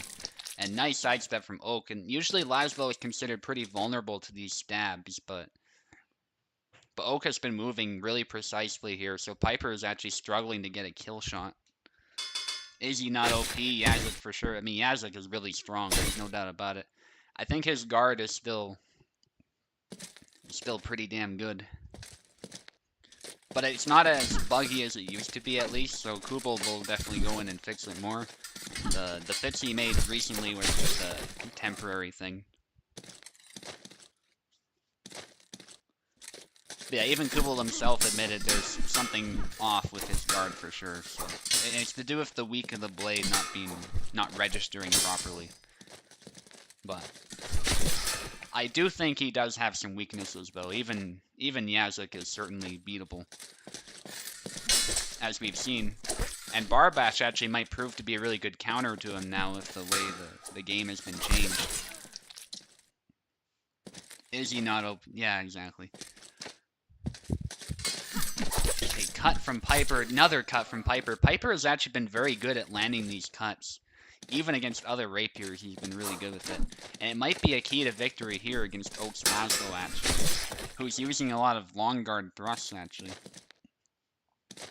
And it's a good, and actually the cuts outreach Laszlo's cuts too, so they can be good for getting a quick hit in. As long as you're ready with a retreat.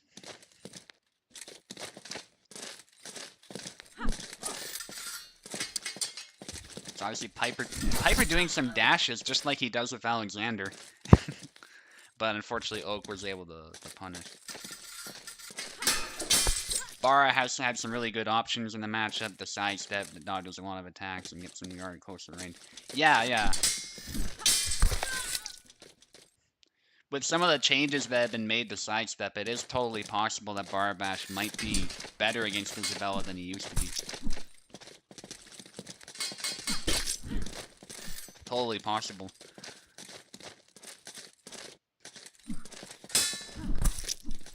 It certainly, I didn't feel like I didn't have the tools to win, let's put it that way. I felt like the whole time I had an answer for whatever you were doing, Platt, so, yeah. I think traditionally he's considered a bit worse for fighting Isabella, but it might have changed. It might have changed for sure. Design says always be ready to long guard Piper. Yeah, those stabs are actually a very good move in this matchup. So Piper needs to beware of the fact that Oak can somewhat play like a rapier as well. A rapier that only has one trick, really, but that one trick is pretty decent, and then it can be followed up with some lethal cuts from close range. Okay, Piper actually needs to be careful here because Oak could win this whole fight if he wins this round. He won the first one.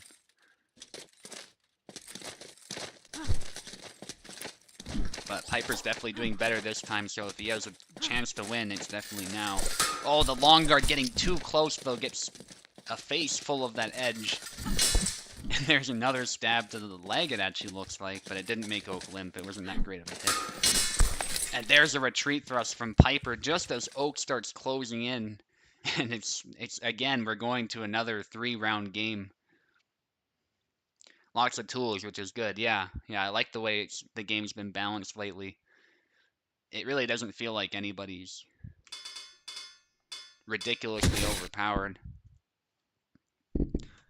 And even the changes to Yendrick, I know some people were not very happy with that, but I've been doing a bit of sparring with him, and honestly, if you're precise with the axe, you can still land some pretty crazy combos with him. There's definitely some tweaking that needs to be done with the hooking mechanic, and I think some tweaks to be made with how easy it is to beat the axe down and stuff like that, but I think if you just adjust the combos you're using and you adjust the way you play them, you can still make them work. But there's no question that he is weaker than he used to be. He's not You can't rely as much on simply using brute force to win. You gotta be much more precise with how you attack.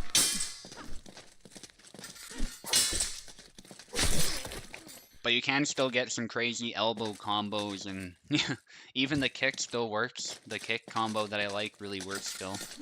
As long as you follow it up properly after that, which is something I sometimes have to work on, but you can still totally do it.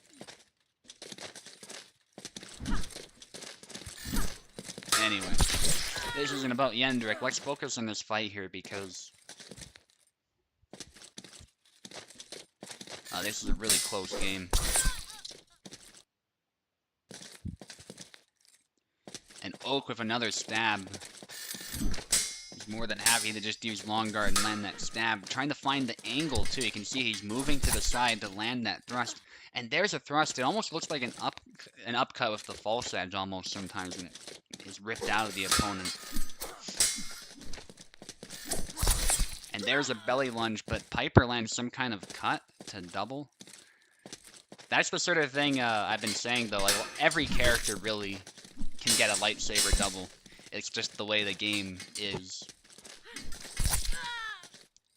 It's definitely not just an Isabella thing. Even rapiers can do it. More side dashes. Yeah, side dashes might be a good option here for Piper. Definitely. Oh, there's the upcut. See, Oak just says, I can sidestep too, and he switches it up last second and takes the hand right off. And Oak takes it.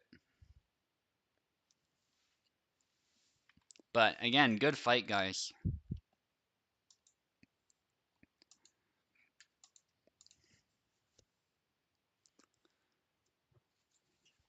And we can certainly do the semifinals fight if you want, Oak.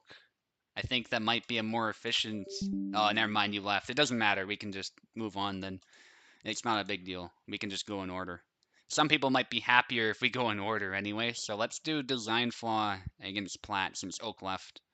It's not a huge deal.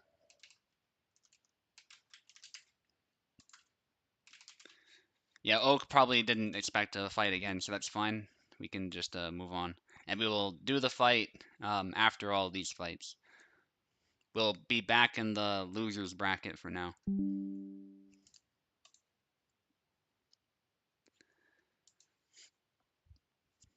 If you can believe it, it's actually been 2 hours. It's been longer than you might think, but this tourney has just been so action-packed that the time's been flying by. And that's mainly because we've seen so many fights go down to the third round.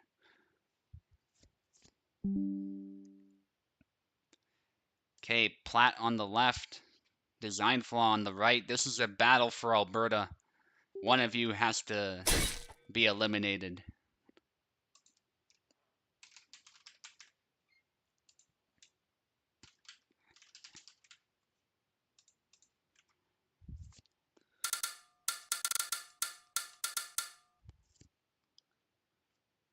Crazy how many Albertans we have in one tourney, but that's how it is. We just need toasted bread now, and we'd have like 4, if you can believe it. Not just Canadians, but Albertans. So that's nuts. Plat is obviously gonna go with the Marina.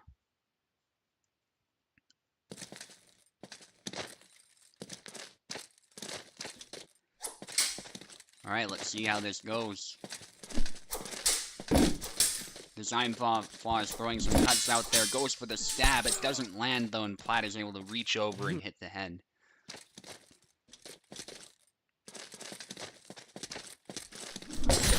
Nice hit to the head again from Plat.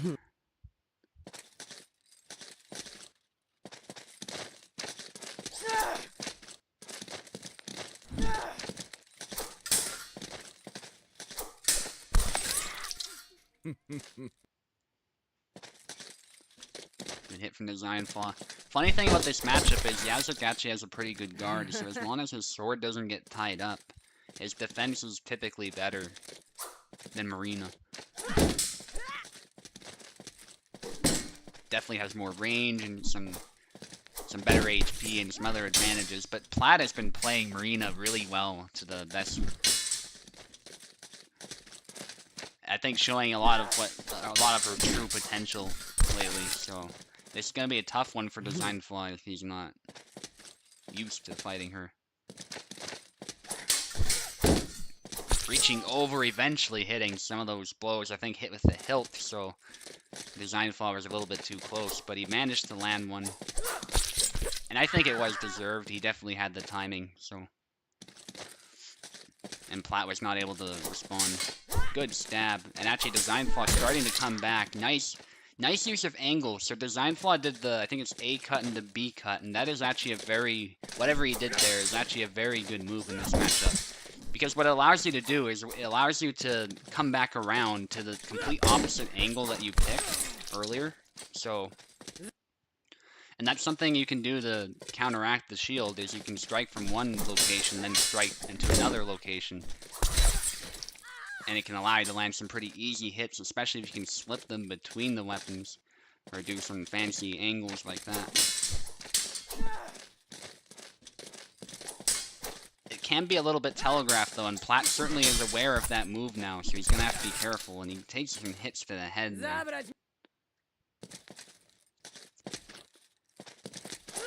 So Platt needing one more for this round. This has been pretty intense, but Design Flaw just a little bit on the back foot here. Nice bash from Platt. Oh, there's the flurry of cuts, and then Design Flaw is patient and counters it. That would have been amazing if it landed, but it's a very tough one to land. Single tempo actions there from Platt. That's something he's been very good at. Defending and attacking in one motion. And there, Design Flaw loses the first round.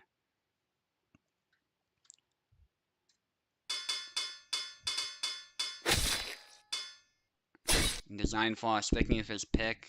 I think it is a good pick for this matchup for sure. Leg Void cancel out of the push. Yeah, sometimes Leg Voids are delayed, so you can do some funky things with them. Okay, Design Flaw trying the same thing he did earlier. He's coming around. Some good angles there. I think some side steps would also be very good for Design. Platt's already doing plenty of those, so he'll have to be careful, because actually Marina's pretty good at them too. But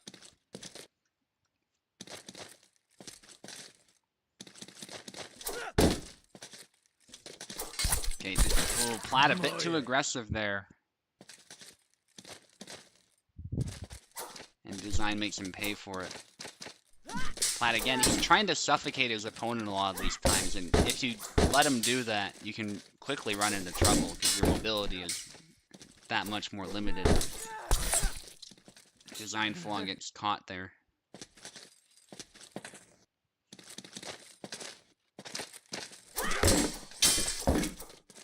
Ooh, a hit to the head it looks like from Design Flaw, but it doesn't kill. It might have glanced off the shield a little bit, so it didn't do as much. Yazlik also isn't a particularly hard hitter to begin with, so not every cut will kill. The same goes for Marina, though. Even more so. Oh, another kill for Platt. Platt is just on fire. And Design Flaw needs to really dig in here. Oh, but there's a grab countering. I think that was the dash and stab from Platt. And Design Flaw was quick on his feet there to land that grab. Oh, but he goes for another grab, and there he was a little too hasty, I think. But that was an excellent counter that he did earlier. He's not going to go down without a fight, but there, Platt eventually makes it work. The dash into stab. GG, guys. GG.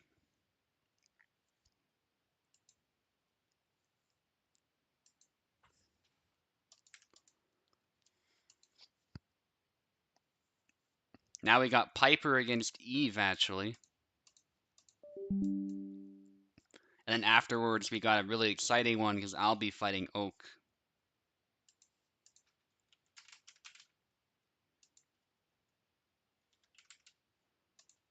Some tough competitors, actually, in the loser's bracket. This tourney has just had a lot of twists, so you don't get an easy time no matter where you are. Oak says, you should have never signed up, Eve. Come at me. And then Eve's like, it's predetermined. Better to accept it now. Oh, man. I love how that philosophy discussion has become a meme.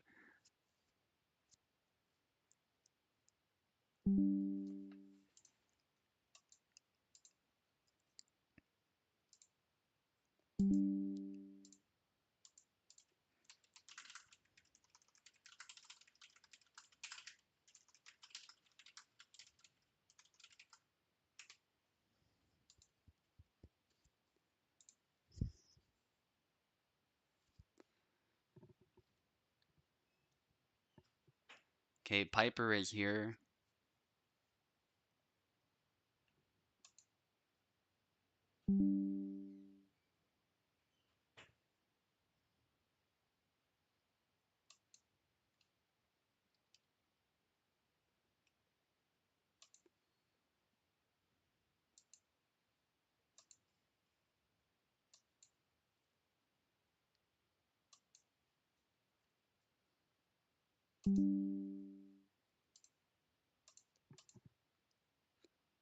Okay, Eve is here. Eve says it pains him to fight a fellow Englishman. But, unfortunately, you have to shed English blood here. This is another English Civil War. Alright, let me just double check. Yeah, so Piper will be on the left.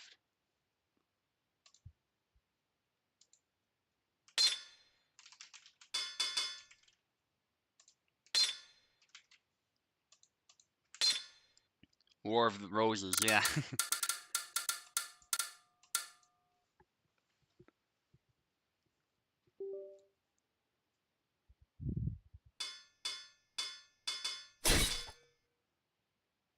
Going with Marta again. Eve obviously going with Barabash. He's been using a lot of Barabash this tournament, as well as Gideon.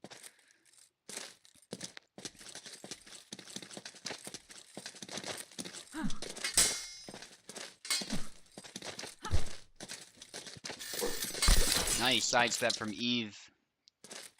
Getting past the point. Oak says, just imagine he's from a different part of London, Eve, and you'll hate him in no time. There's a nice trade.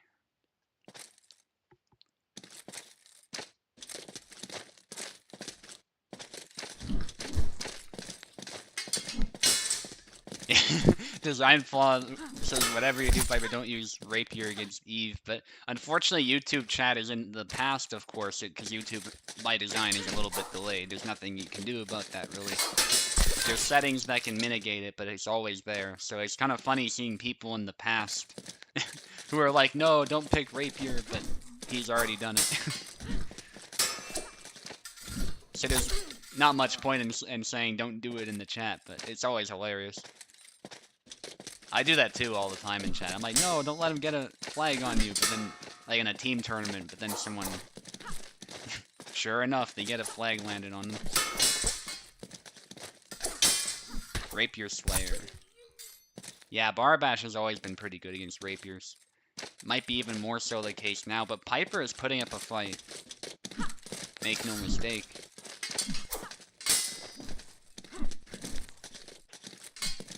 You could say it's YouTube's design flaw. Yeah, absolutely. Because Twitch is not like that, as far as I know. Obviously, there's always gonna be like the slightest bit of delay or whatever, but Twitch is much better with that, from what I understand. It's much more like real time if all the settings are in order.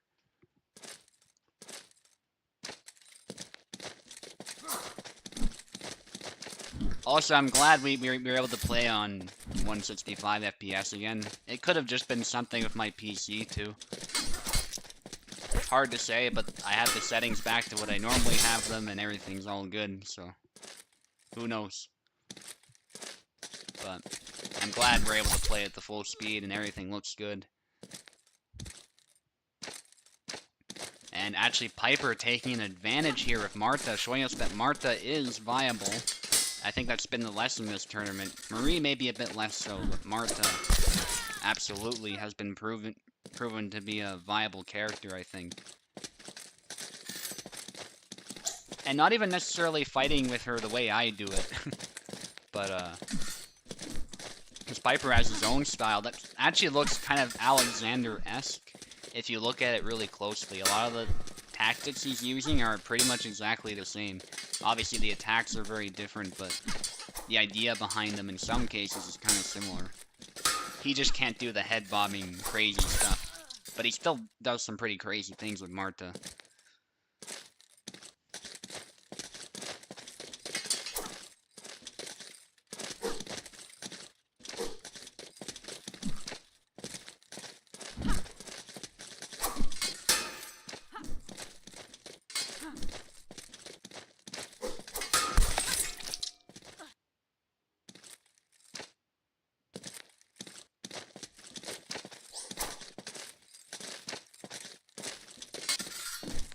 Oh, this is down to the last flag now. Sorry, I was just looking at my phone briefly.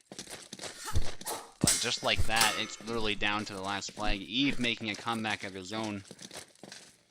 Going for long guard, obviously wanting to end this as soon as he can. But he's spending a lot of time out of range. Some blade away from Eve, taunting Piper. Piper goes for a quick stab. Does not land.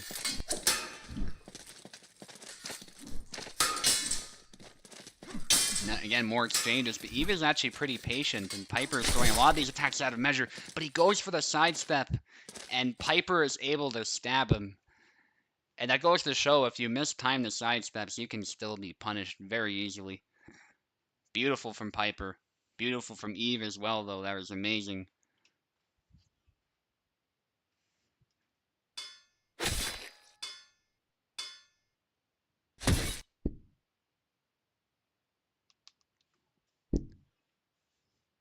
Oh, my cursor's doing some weird things. There we go.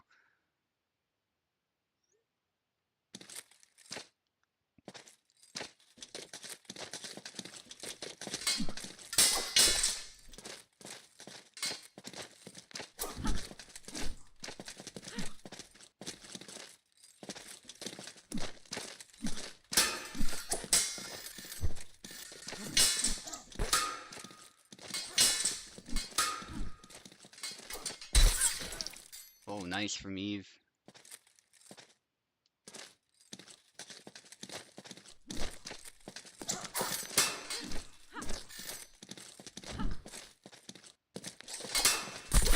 Nice sidestep from Eve again. Really loving these sidesteps in this matchup.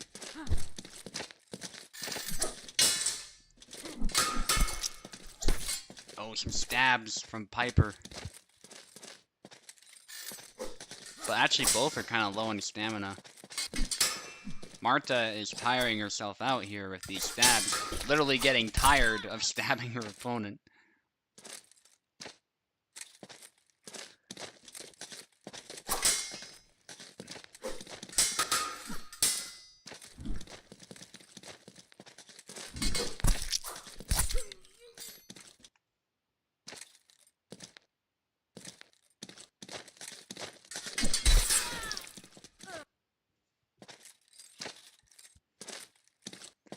Another kill for Eve. Eve dominating this match. Piper needs to figure something out. Big cut from Eve, though, is punished. That chop just is not as good as it used to be. The recovery on it is pretty slow. And Piper took full advantage of that with that preemptive retreat thrust. Sidestep from Eve. Piper maintaining distance, but there's a strike to the arm.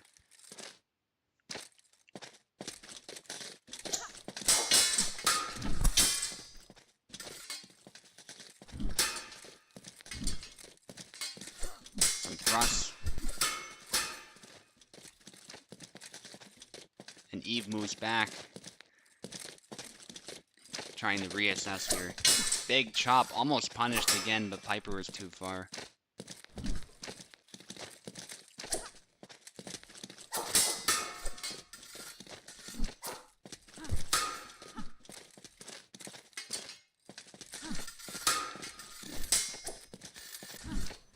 Bunch of attacks out of measure from Piper, but he forces a double with a cut.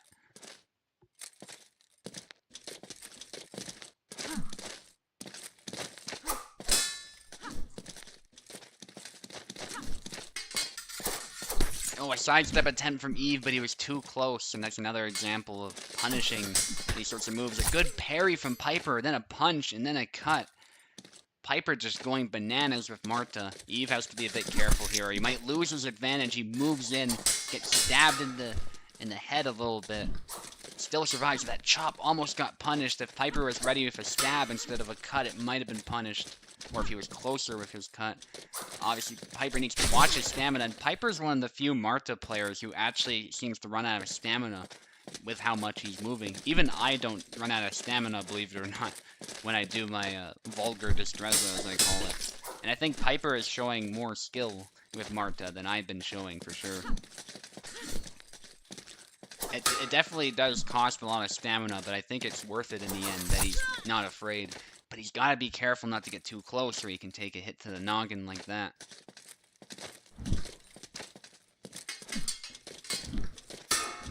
Big cut from Eve, but counter thrust from Piper. That was beautiful. Another retreat thrust, but it's to the shoulder, not to the heart. So Eve is actually able to win, but that was a nasty fight. Yeah, I really like the way Barabash fights. It's stylish but rudimentary, as Venator says. Battle-hardened bandit, no training, but he definitely has experience. Yeah. And I get the impression that obviously Yazik is canonically much more skilled than he is, right? Which makes sense because obviously Kubald. Oh, I didn't switch the names. Hang on. There you go. See, that's what I like. I can switch the names without interrupting the fight. But anyway. Yeah, at first I was like, why is Eve using Alex? But yeah, something was clearly wrong there. We're seeing the classic matchup now. Saber against Saber. This is exciting. But yeah, I do like how Barabash fights. Sorry to not focus on that so much here. This fight is just... It's got so many twists, so... But that's why I gravitate towards him a lot. Just a nice, straightforward style. But definitely canonically, someone like Yazik, as we've seen in the story, beats him pretty handily.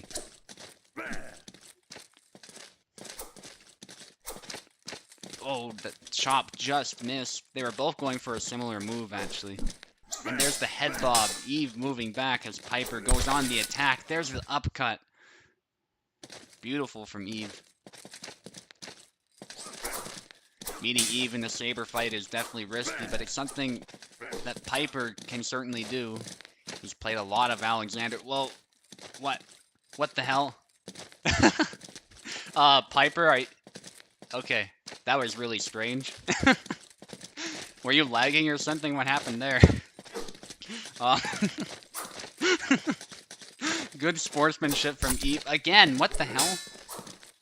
Okay, something's up with Alex. Okay. If this happens again, because that's not Piper's fault, that's something to do with the update, obviously. He's going home.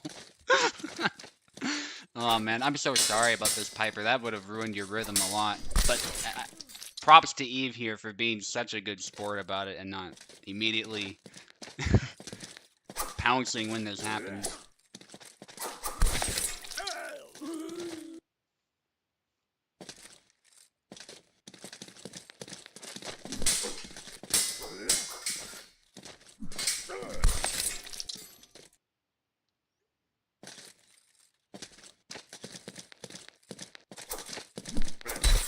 Oh, nice hit to the arm.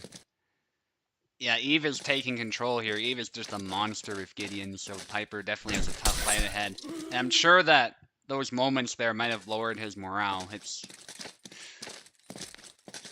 kind of a shame, but Piper... Oh, then there goes the hand. It's over. Piper actually did better with Marta, which is incredible to think about.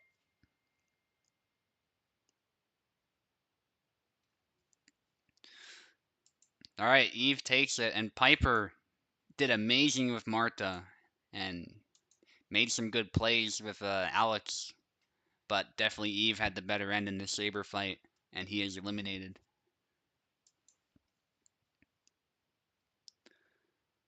Alright, so if we're going in order, we can have Eve fight next, but I think actually I'm gonna fight Oak. I'm not gonna make Eve fight again. Just this once.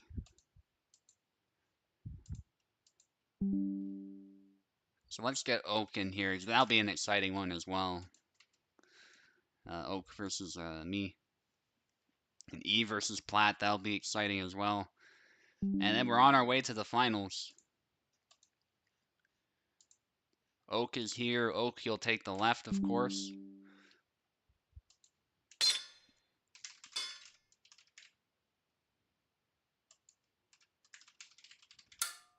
I called myself Alexander. Look at that. Oh, man. When you main a character so much and you're just sort of synonymous with the character, it's funny.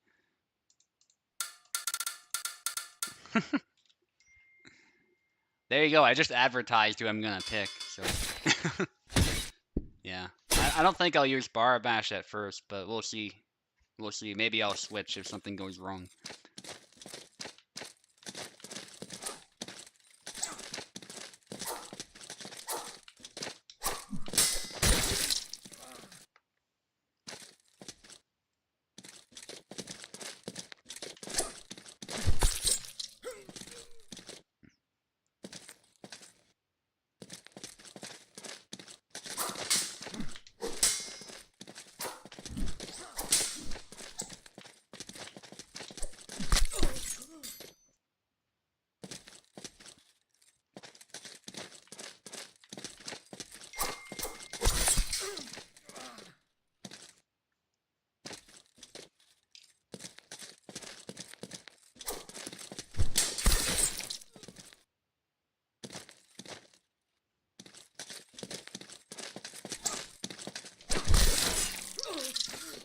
Sorry about that. Let me put my phone on silent here.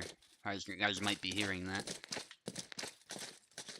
Oh, Venus showing good sportsmanship. Here we go.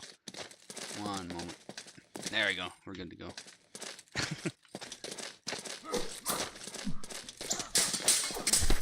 I'd be happy to fight you while trying to use my phone, though. It's like right here. It's not a big deal. Might not end well, but I wouldn't have minded. Nice hit to the hand. Alright, I gotta focus now.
Ah, nice.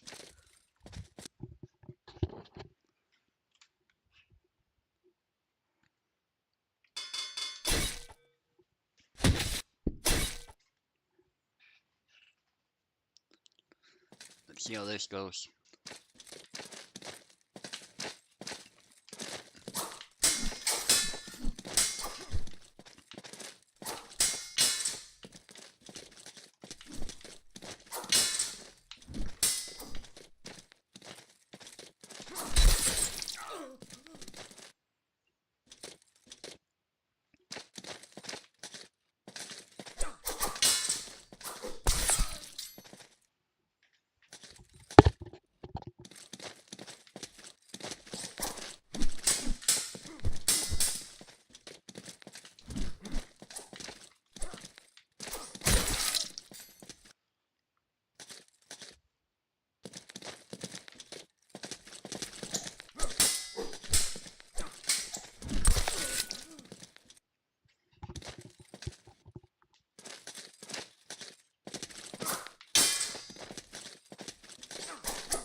GG, Oak.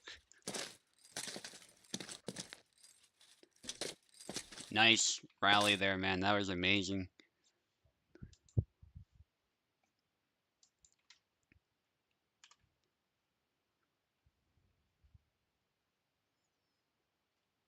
Alex seems different. It may be lagging.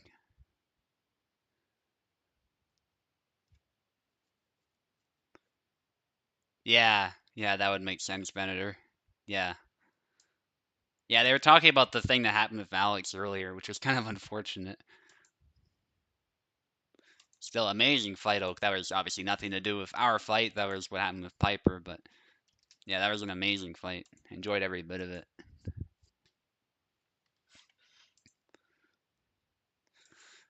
Alright, so I'm in the finals officially. Now we gotta see if Eve can beat Platt, and in which case he'll have to fight Oak. Eve obviously looking to climb his way out. Platt as well. Platt has been having some great performances too, so we'll see what happens. Platt already joining, excellent. Yeah, the whole fight was sick for sure, especially I think the Barabash versus Laszlo, but Alexander versus Laszlo was great too. I really enjoyed that one as well. I just felt I needed a bit more explosive movement again. I needed to go back to the basics essentially, and that's a very good way to use bar. I think just use the neutrals, and there's a lot of timing switch up potential you can do with them, especially if you can start canceling the side steps before you actually land them. You can really fake your opponent out.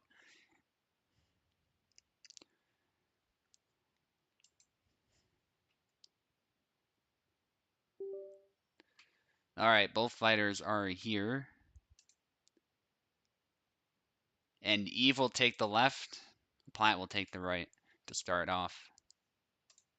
I can't see my cursor, hang on. There we are.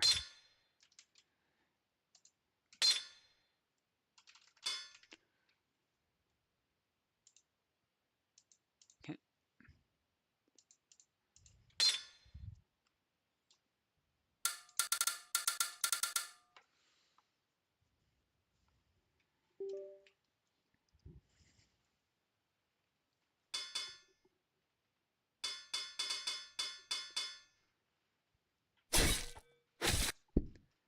Alright, predictably we're seeing the Marina versus Gideon matchup.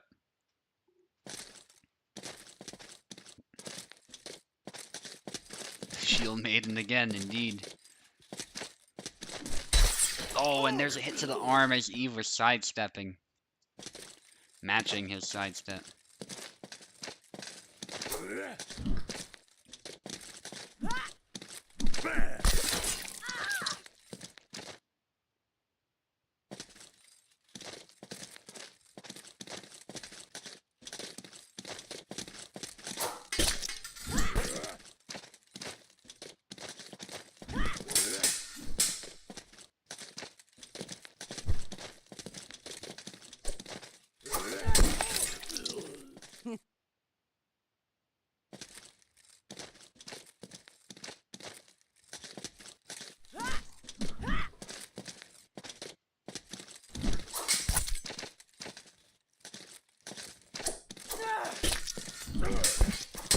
Yeah, sorry guys, just texting with someone.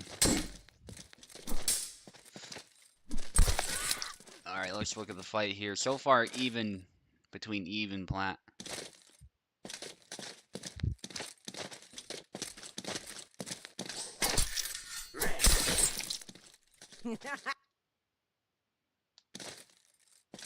Alright, let's get back to the fight here. Platt slightly ahead.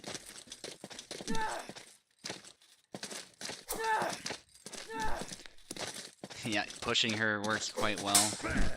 There you go, Eve goes for a push.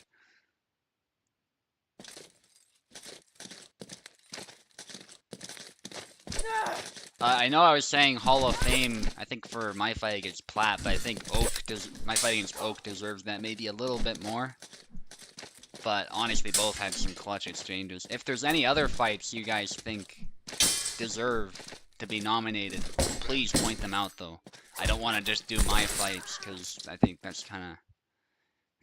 I have bias in favor of my fights, so... If there's any that you think have reached that sort of intensity, you feel free to point them out. Because there's been some close ones. Like, this has been a tourney full of them, so...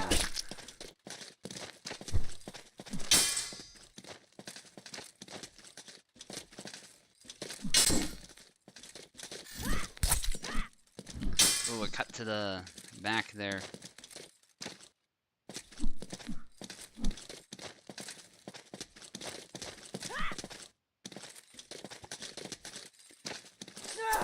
Keep trying to be patient, but it's playing into Platt's hands here. Some people are saying aggression is dead, but honestly, that's where Platt is at his strongest, when he can force you into a corner and you feel like you can't do anything. Definitely got to get explosive against him to start getting counterplay. Eve with some delay there, because it looked like he could have grabbed actually, but or pushed earlier. Either one. But he hesitated. Platt hesitated as well, though. It might have been a mutual leg spike. But Eve eventually winning out there. And there's a nice snipe from Eve. Eve looking to finish it. This round, certainly. The fight won't be over, but... maybe Eve's learned something, because these two have fought previously in this tournament. There's another attempt at the dash-in from Platt, but Eve is ready. Goes for a push, misses, but just rains down hell with those cuts. Eventually a cut gets through. And that's sort of what I mean by slipping the blade between the weapons. Sometimes you can do that, the two weapons. Is Platt gonna go Isabella? He is. Eve will stick with Gideon, which is sensible. Barbash would have been a good pick too, but I think Eve knows how to manage this matchup with Gideon too, so probably even better if Gideon than Bara, actually, because he has much more experience fighting Isabella with Gideon. So this might be, objectively speaking, the better of the two picks, but we'll see. Certainly for Eve, that is. A good snipe there from Platt, though. Despite the chop landing on the arm, it just doesn't kill. Thrust attempt, Eve sidestepping a bit, and that opens up an angle for the follow-up cut. And that looked like a delayed kill with the upcut. That was a little strange. It's like the upcut was completed and didn't do anything. Then suddenly Eve took damage.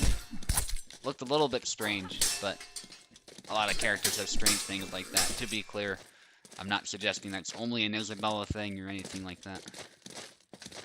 Just a strange thing that I noticed. Also, her blade was vibrating just now.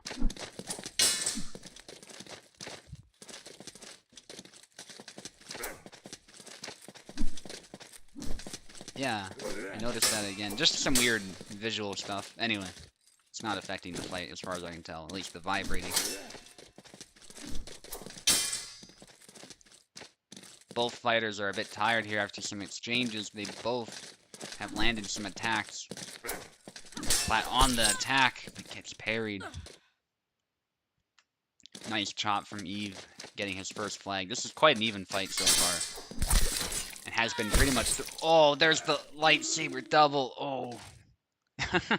Platt was doing another cut input in the middle of that, so he got a kill. But again, a lot of characters do that. It's not just Isabella. Just Isabella's look the funniest because she, like, drops it and is holding it with one hand. So the animation looks really strange. Oh, a hit to the head doesn't kill for Eve. And actually Platt is able to take it. Going with long guard, Platt. Trying to get a stab to the arm or something. Or to the body. Eve switching stances, moves back into the corner, but then marches forward with those two cuts. Doesn't land them, though. They're a bit out of measure. There's a thrust, but Eve tanks a cut to the head.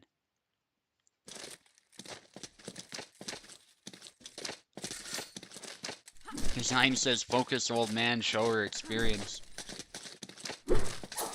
And Eve gets a stab. It looks like that might have been just the encouragement he needed. Beautiful stab to the head from Eve.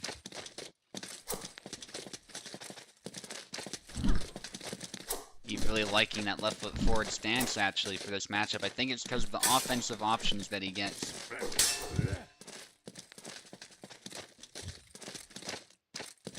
Good patience. Gotta watch for stabs, of course. But he's doing a good job of punishing them when they come in, actually. And there's a strike to the hand. It is even. Eve is wary. Yeah, he is a bit wary, but he's managing to stay in the fight, though, for sure. Platt has to be a bit careful. But I see what you're talking about. Platt is definitely not afraid to sort of just march forward. So if Eve shows any weakness, it'll be over. Platt with a tired swing, but Eve does not punish in time. And now Platt has recovered. There's a tired swing after the initial swing, and Platt is now ahead. Oh, Eve had that, man, but he backed away, probably not expecting anything to land. Oh, there's a crash through to the face. Nasty hit, splitting her nose, but Isabella does not care, and Platt carries on, hitting the body there.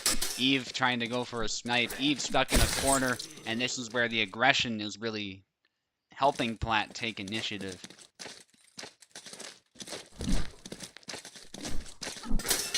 There's a cut up into a stab, a snap cut from Platt. Platt looking to end this using the reach of the longsword. Eve of a nice feint, but he actually pays for it, taking a slight hit to the arm, but that's all it takes. 1-1. Will we see a switch, or will Eve stick with Gideon?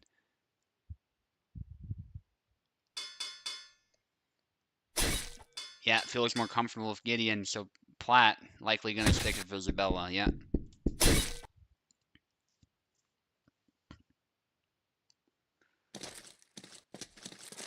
Alright, let's see what happens. Snap cut. Doesn't quite land. Eve doing some feints, but Platt is not afraid to call him out. There's a stab to the arm. Left arm, thankfully for Eve. Eve going for a stab of his own, hitting the face. Another stab, but Platt immediately punishes the second one. Venator says bar a time, but he is in the past. As Gideon has been picked, unfortunately.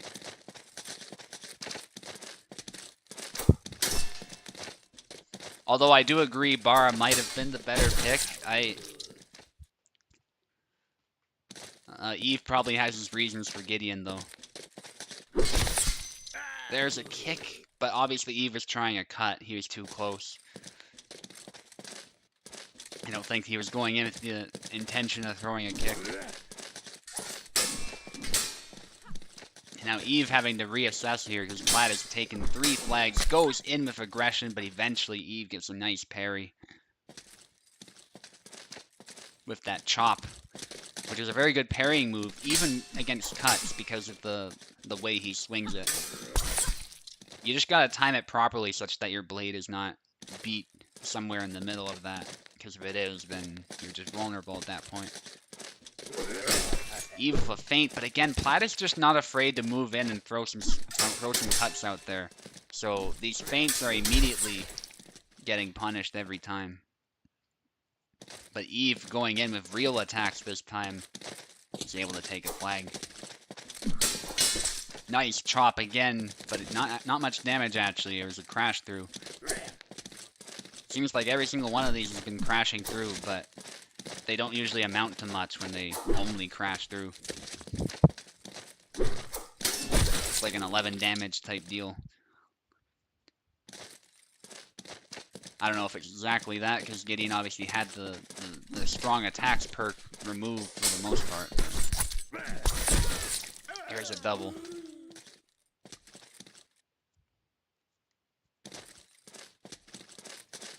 Platt a little bit ahead. Oh, possibly a leg spike. Just long guard when you're ready. Yep. Alright. Yeah, this thing always happens on Parsec. But good sportsmanship from the fighters.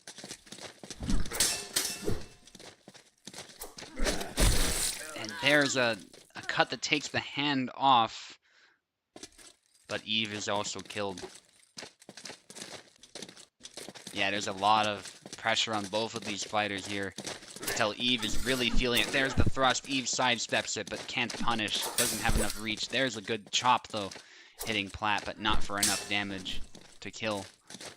Definitely affected the stamina, though, so Eve definitely has the better end of this one, this flag. And now Platt looks like he's getting tired. Goes for a tired swing. Eve goes for a push. A little bit unnecessary, but good for style points. Still gets the kill. Good patience, though, overall. He waited for his chance to push instead of doing it immediately, which could have resulted in a catastrophic failure. There's a thrust to the arm, and that's the best way I've found to land Isabella's stabs. It's not to launch them from max range, but to sort of press your point up against your opponent and then follow through. And that's something I think Venator does a lot. And that's what allows him to land that thrust really consistently. He finds an angle and then measures the distance of long guard and gets the stab in there. That seems to be the most reliable way to do it, and the most reliable way to land the follow-up. But you can also do it from max range if your opponent does present an opening. Again, Eve on the back foot here. Platt doing a bunch of feints, and I think he's actually out of stamina because of all those cancels. He's pretty close to being out of stamina. Now he's out of stamina. There's a tired swing. Eve tanks it. And Eve just needs one more to take this whole match. This is another intense one.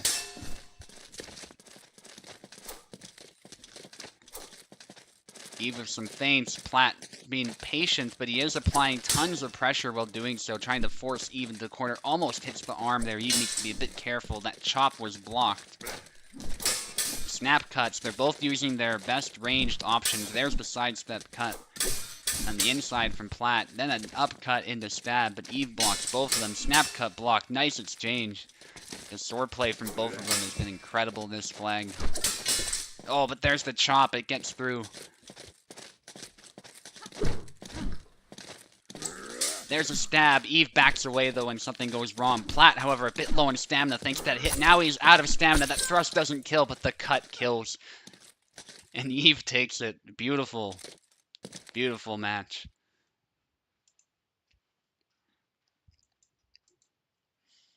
And Eve, unfortunately, you're not done. You have to fight Oak now. Because that's the only fight we have left to do before the finals. I'll give you a chance to, obviously, take a break if you need to, but let's get Oak in here as soon as we can.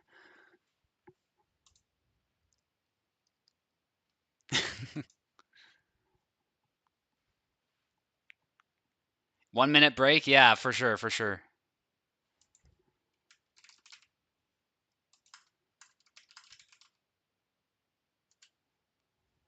Just making sure Oak knows.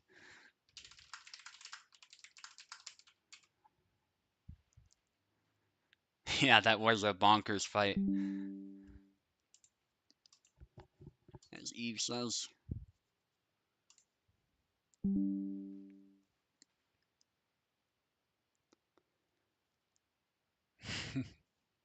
Yeah, the pressure was definitely on Eve there.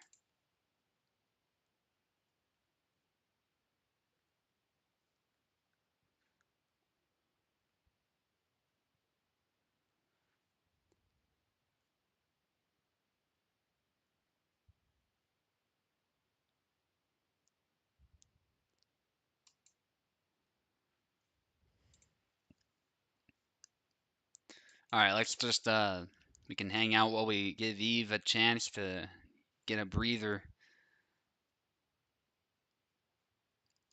Turns out he didn't need Barabash in the end, but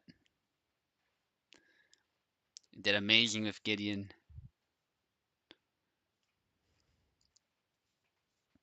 And speaking of balance, that's another Isabella out.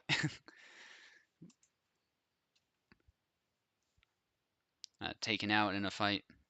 Another instance of that happening. I should say, because it's the same player, but you know what I mean.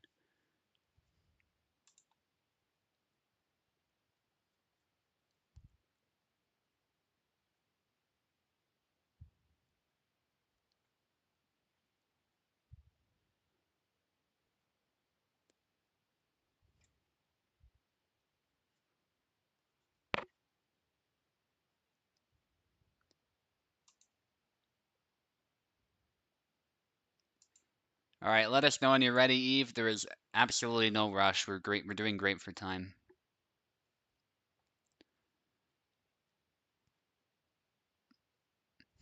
Well, if you can believe it, it's been about 3 hours since the start of the stream.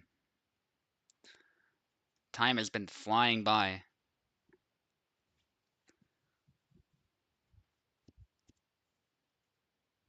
Still, there's no rush. We're almost done this tourney, so we might well have only 2 fights if I win. If I don't win, though, which makes things more interesting, um, we have to do another one because obviously I haven't lost my life, so to speak, yet. Everyone has a life in the tournament. If you lose it, then you're in the loser's bracket essentially. But if I lose it here, then I have to fight one more time.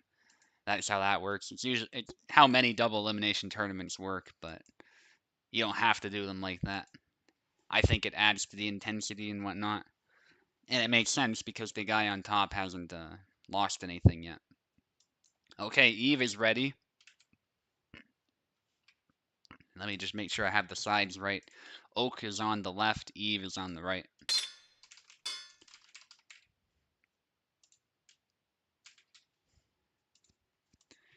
And this is going to be another intense one for sure. If Oak's performance means anything. We're going to see Gideon against Laszlo, which is very interesting. Let's see how this goes.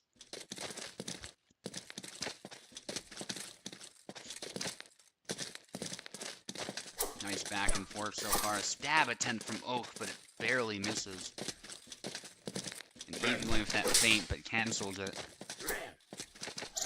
Nice feint game from both. Nice in and out, in and out. That's how you play Laszlo. Good snap cut from Oak, getting an early hit to Gideon's neck there, but that fat neck keeps him alive. Oh, but Eve is tired. Gotta be very careful with his stamina. He manages to recover, but you can see that his stamina is still very low. That snap cut was actually kind of decisive despite not getting a kill shot.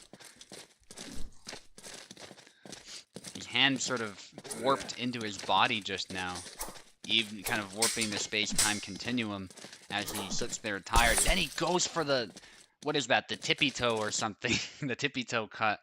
Which we don't see very often, actually, lately. But Eve managed to land it. The timing just threw Oak off completely. And I doubt Oak expected it. There's a nice sidestep from Eve.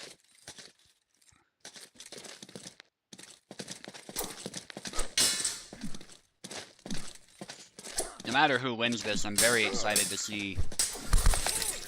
I'm very excited to fight whoever wins this. Yeah, tippy toe is what it's called, I believe. I think Eve calls it that. It might be what it's called in the move list, too. Who knows?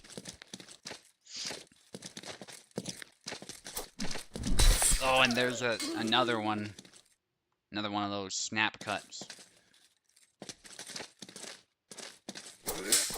Eve marching forward, A-B combo. Oak goes in for a cut, but gets punished. There's the feint parries everything that Oak was doing. That's crazy.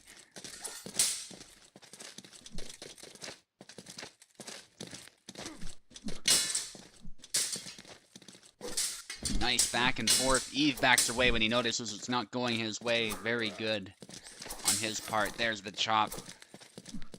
Retreat cut from Oak. Gotta watch his stamina. Having taken a hit.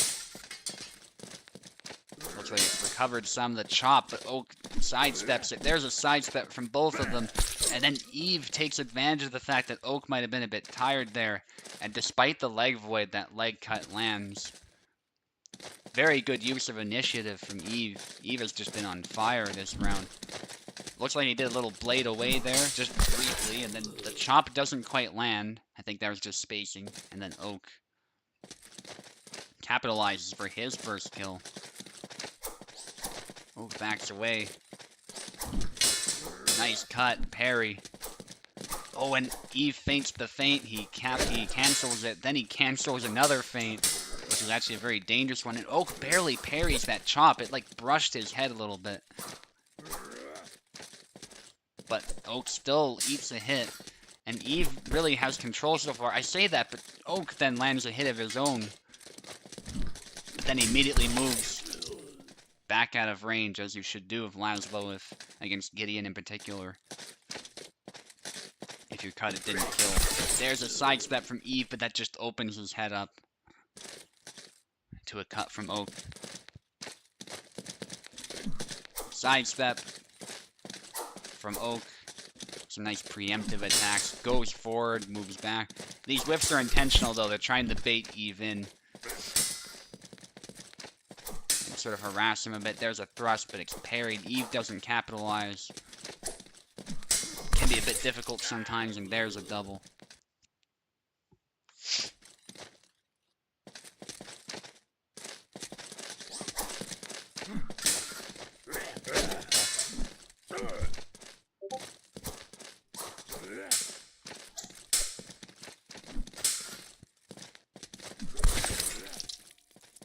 Oh, and there's a cut for Oak. Oak making a nice comeback.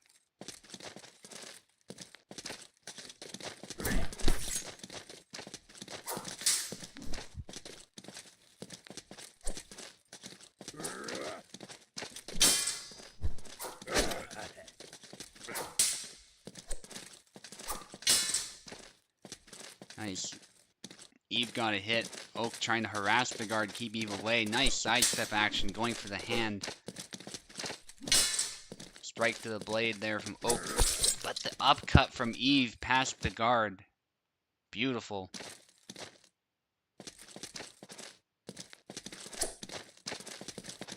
It's going very well, Tao. We've had some incredible fights. You really got to watch this tourney over.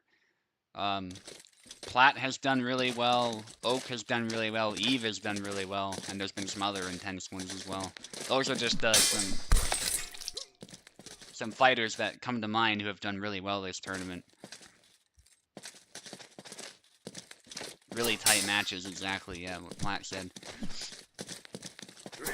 Glad to see you here, Tao. Well, we're nearing the end of the tourney, too. It's been going very smoothly, and I've been able to play it at the max FPS settings, and we haven't had any issues, really.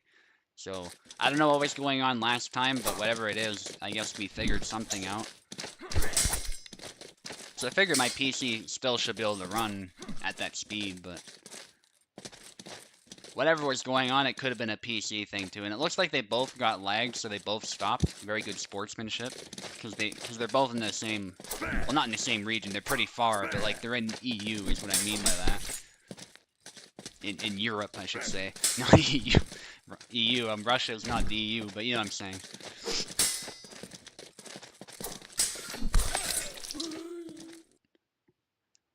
Same continent, but very different locations. But all the same, you'd expect if there are some lag spikes that are natural with Parsec, they'd both probably get it roughly at the same time.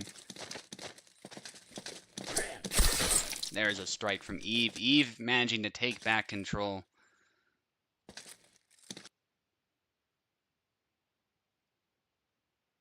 Tao had a busy day, it looks like, moving all the grass and cut branches from the garden. My car got free just now. I see.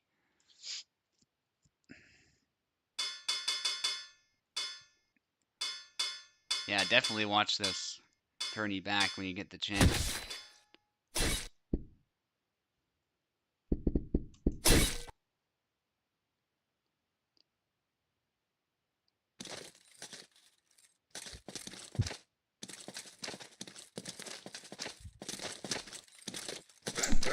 Oh, there's a retreat cut attempt from Oak. Doesn't quite land, but then he takes the hand right off.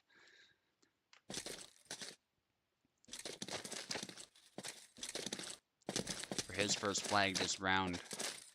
Eve again a little bit behind, but it really doesn't matter that much in the grand scheme of things, and he knows that. Just gotta stay composed. There's a thrust attempt, doesn't land too far. But it would have been pretty bad if Eve moved into that. There's a nice leg void, but doesn't actually cut immediately after, only a little bit after. Probably didn't expect that low cut. That thrust again barely misses. And there's a hit to the left arm by Eve. Then a thrust coming around the other angle, forcing a double.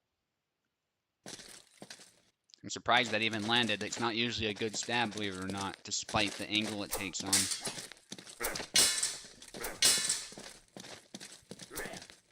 Oak with some really good footsies right now, making it tough for Eve to land any sort of strike in, despite Laszlo's exposed quadrants. And then Oak immediately moves in for a hit to the head when he senses the opportunity.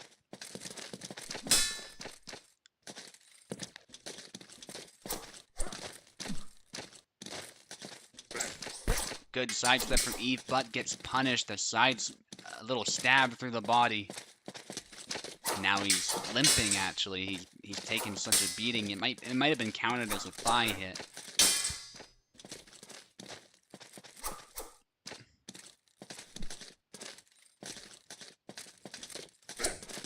There's the feint from Eve, but Oak recognizes the danger last second and lands a cut of his own. If he did nothing, Eve would have had it for sure. A-B cut. There's a stab, and it looks like Oak got a second hit somewhere in there. It was like the double hit thing. And now Eve is limping again. That might have been what happened the first time, actually, and I just wasn't paying close enough attention. And now Eve's mobility has taken a huge beating. This is not good in this matchup. Oak trying to snipe that hand. He's not going to rush this, but he is going to keep applying pressure and play as precisely as he can. Eve switching legs, trying to aim for that hand as well. Very good patience from Eve, very good composure. And it looks like, I don't know what that was. Was that like a blade away? Very confident from Eve. And there's the feint, finally. He lands it very cleanly.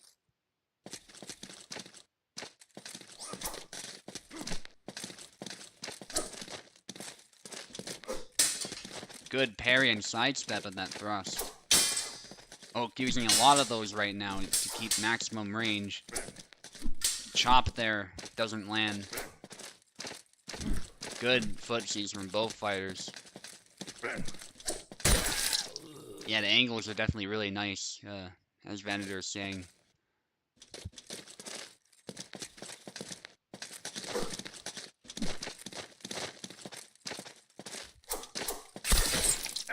Not focusing much in the chat right now, trying to focus more on this fight, but yeah, Venator does bring up a good point. Alright, good hit to the arm.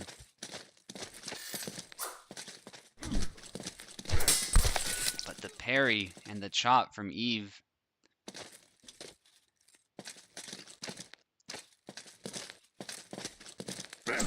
Sidestep, trying to snipe the hand, and there's a hit to the head, the retreat cut from Oak. Oak seems to have adjusted well to Eve's style. Now Eve will have to take back control if he wants to win this round and win the match. The chop doesn't land, the retreat cut actually lands on the arm. And Eve canceling that feint, but that actually eats up a fair bit of stamina. And then Oak keeps out the pressure and lands a nice stab. Eve goes low, doesn't land. Oak is ready, but then a series of upcuts from Eve eventually gets the kill. Eve is still determined here to end it now. Despite being down in flags. He can afford a little bit of aggression in some ways because, of course, he's not eliminated. Even if he loses, and he does, in fact, lose this round, so we go again. And the names are changed. I just love how easy it is to change names now. I literally just press 7 while they select characters, and we're in.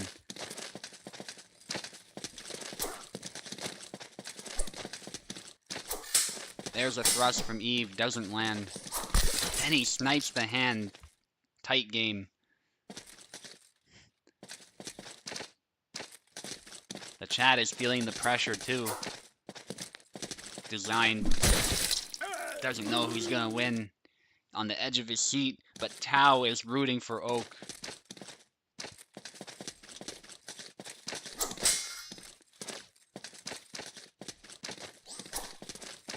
Nice feints from Oak. There's a thrust, then the thrust, and then a cut in the thrust, but Eve actually comes out on top. That was messy. But it looked like Oak was going to get something going there. Eve again going low, sniping at Oak, but doesn't land. Some feints there. And then the upcut as Oak moves to the side.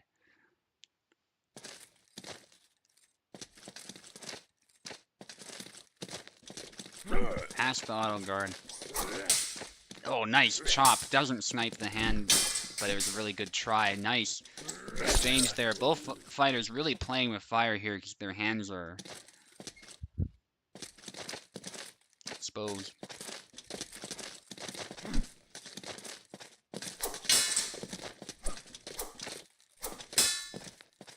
Snipe from Oak. Fainting from Eve. And move back and forth.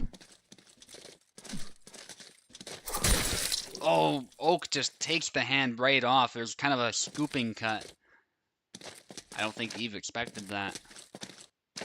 And that upcut moving to the side. Oak has been very good at landing these, actually. That's something I failed to mention. He was doing that a lot in my fight against him, too.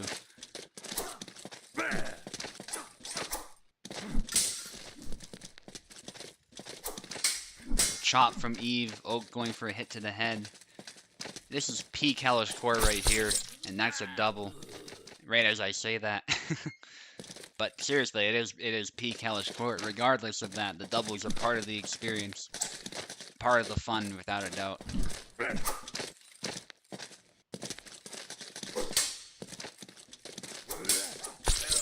And there's a hit to the head.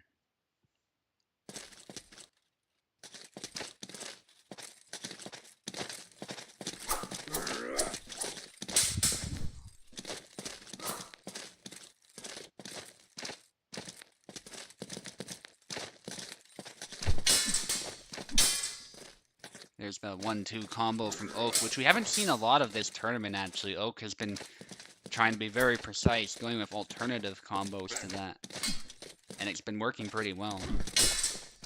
Just the one and done. And he breaks through the guard there. I think Eve was doing a long guard or something. Or maybe it hit the weak of the blade. But it still didn't kill, and Eve is able to tank the hit. Eventually get the kill himself. Prediction from Venator that Eve clutches it 7-5. Let's see if Eve can do that. Of course, that was a little bit in the past, but it is still possible. 100% possible. If anyone can do it, it's Eve, that's for sure. Nice chop, doesn't land. There's a very good try. There's the thrust, but Eve is ready for it. Cut from Oak. Nice exchange as Eve parries and riposte. And a hit to the head from Eve. 5-5.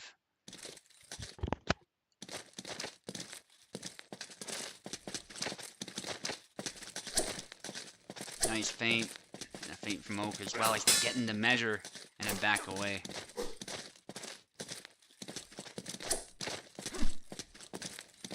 Sometimes you don't want to hang out and measure for too long, otherwise it just leaves you open. Oh, but it breaks through the weak of the blade, Oak. Okay, but looks like there's some lag just then. The Oak did get a slight hit.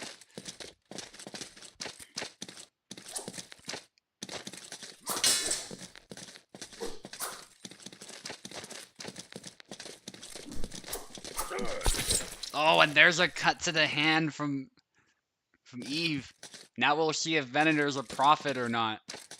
Because keep in mind, Venator was further in the past, too. He would have been further in the past when he said that, so... Oh my goodness. Is Eve gonna get the 7-5? Tao is predicting 7-6 for Oak, which is also possible. Also, but it is a much later prediction.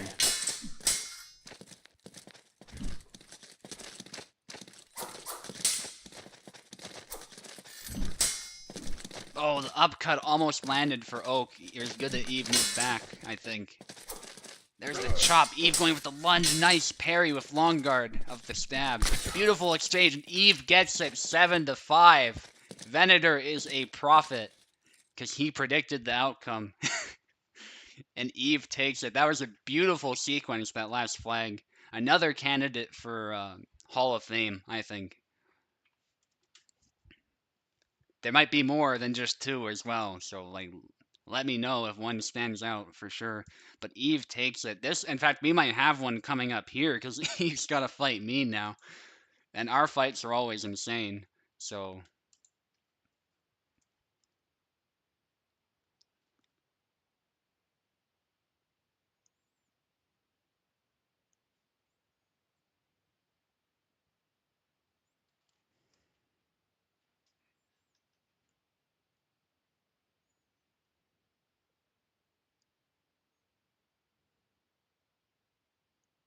yeah, well done, guys. Yeah, I'm exhausted watching it too. I gotta take a little breather.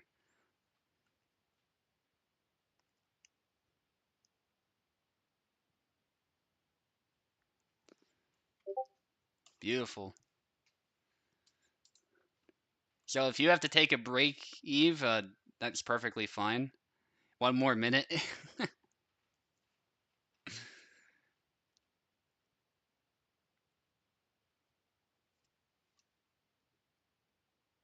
You're dying. Yeah, man, I'm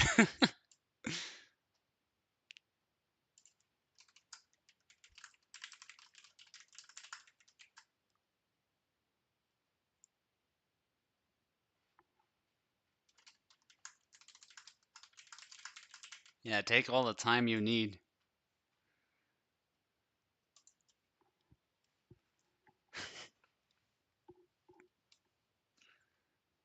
Okay, and Tao has announced the USFC. Make sure you hit the frog if you're interested in participating on Saturday.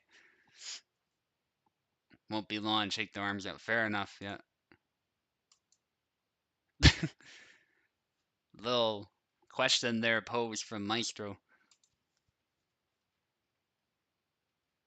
Philosophy question, but we won't get into that. Gotta lay down. Yeah.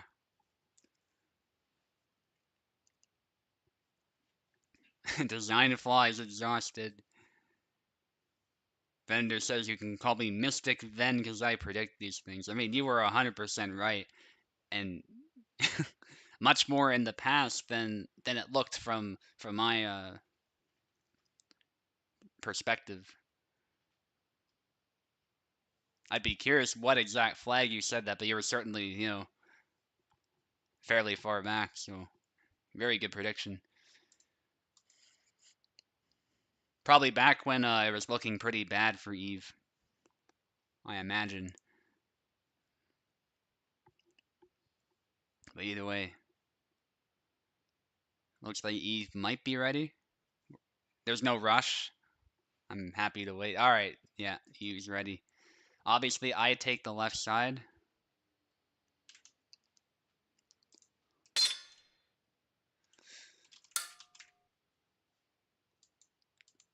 All right, that's convenient. Eve was already on the right there.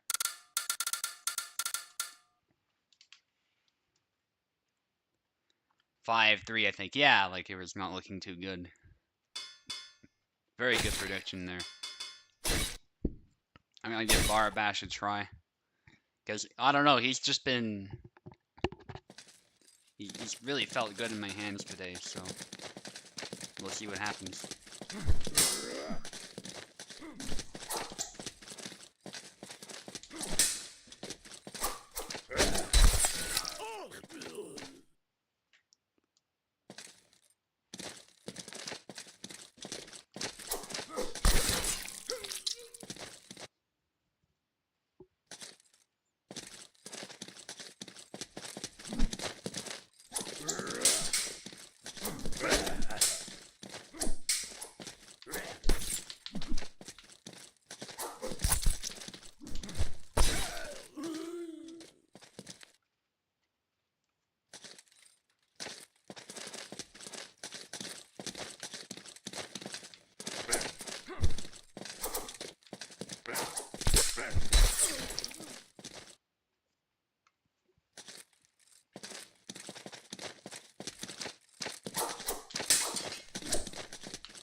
Big decision.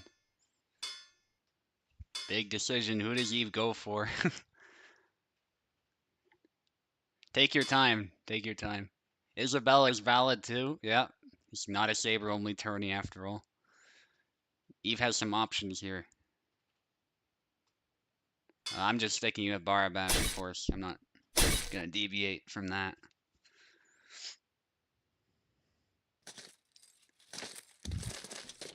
Faramir, yeah, unfortunately that's not happening. Would have been cool, but I'm happy to fight Gideon too. Eve's Gideon is just a demon.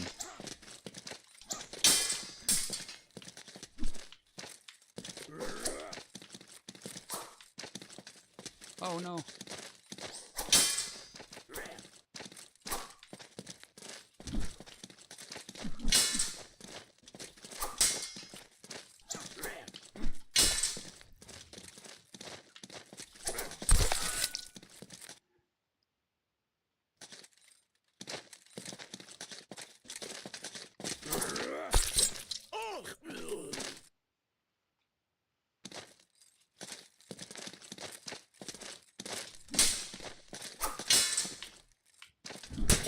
Oh, some lag? Alright, I'll move back. Just long guard when you're ready? Yeah. Alright.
Alright, GG Eve.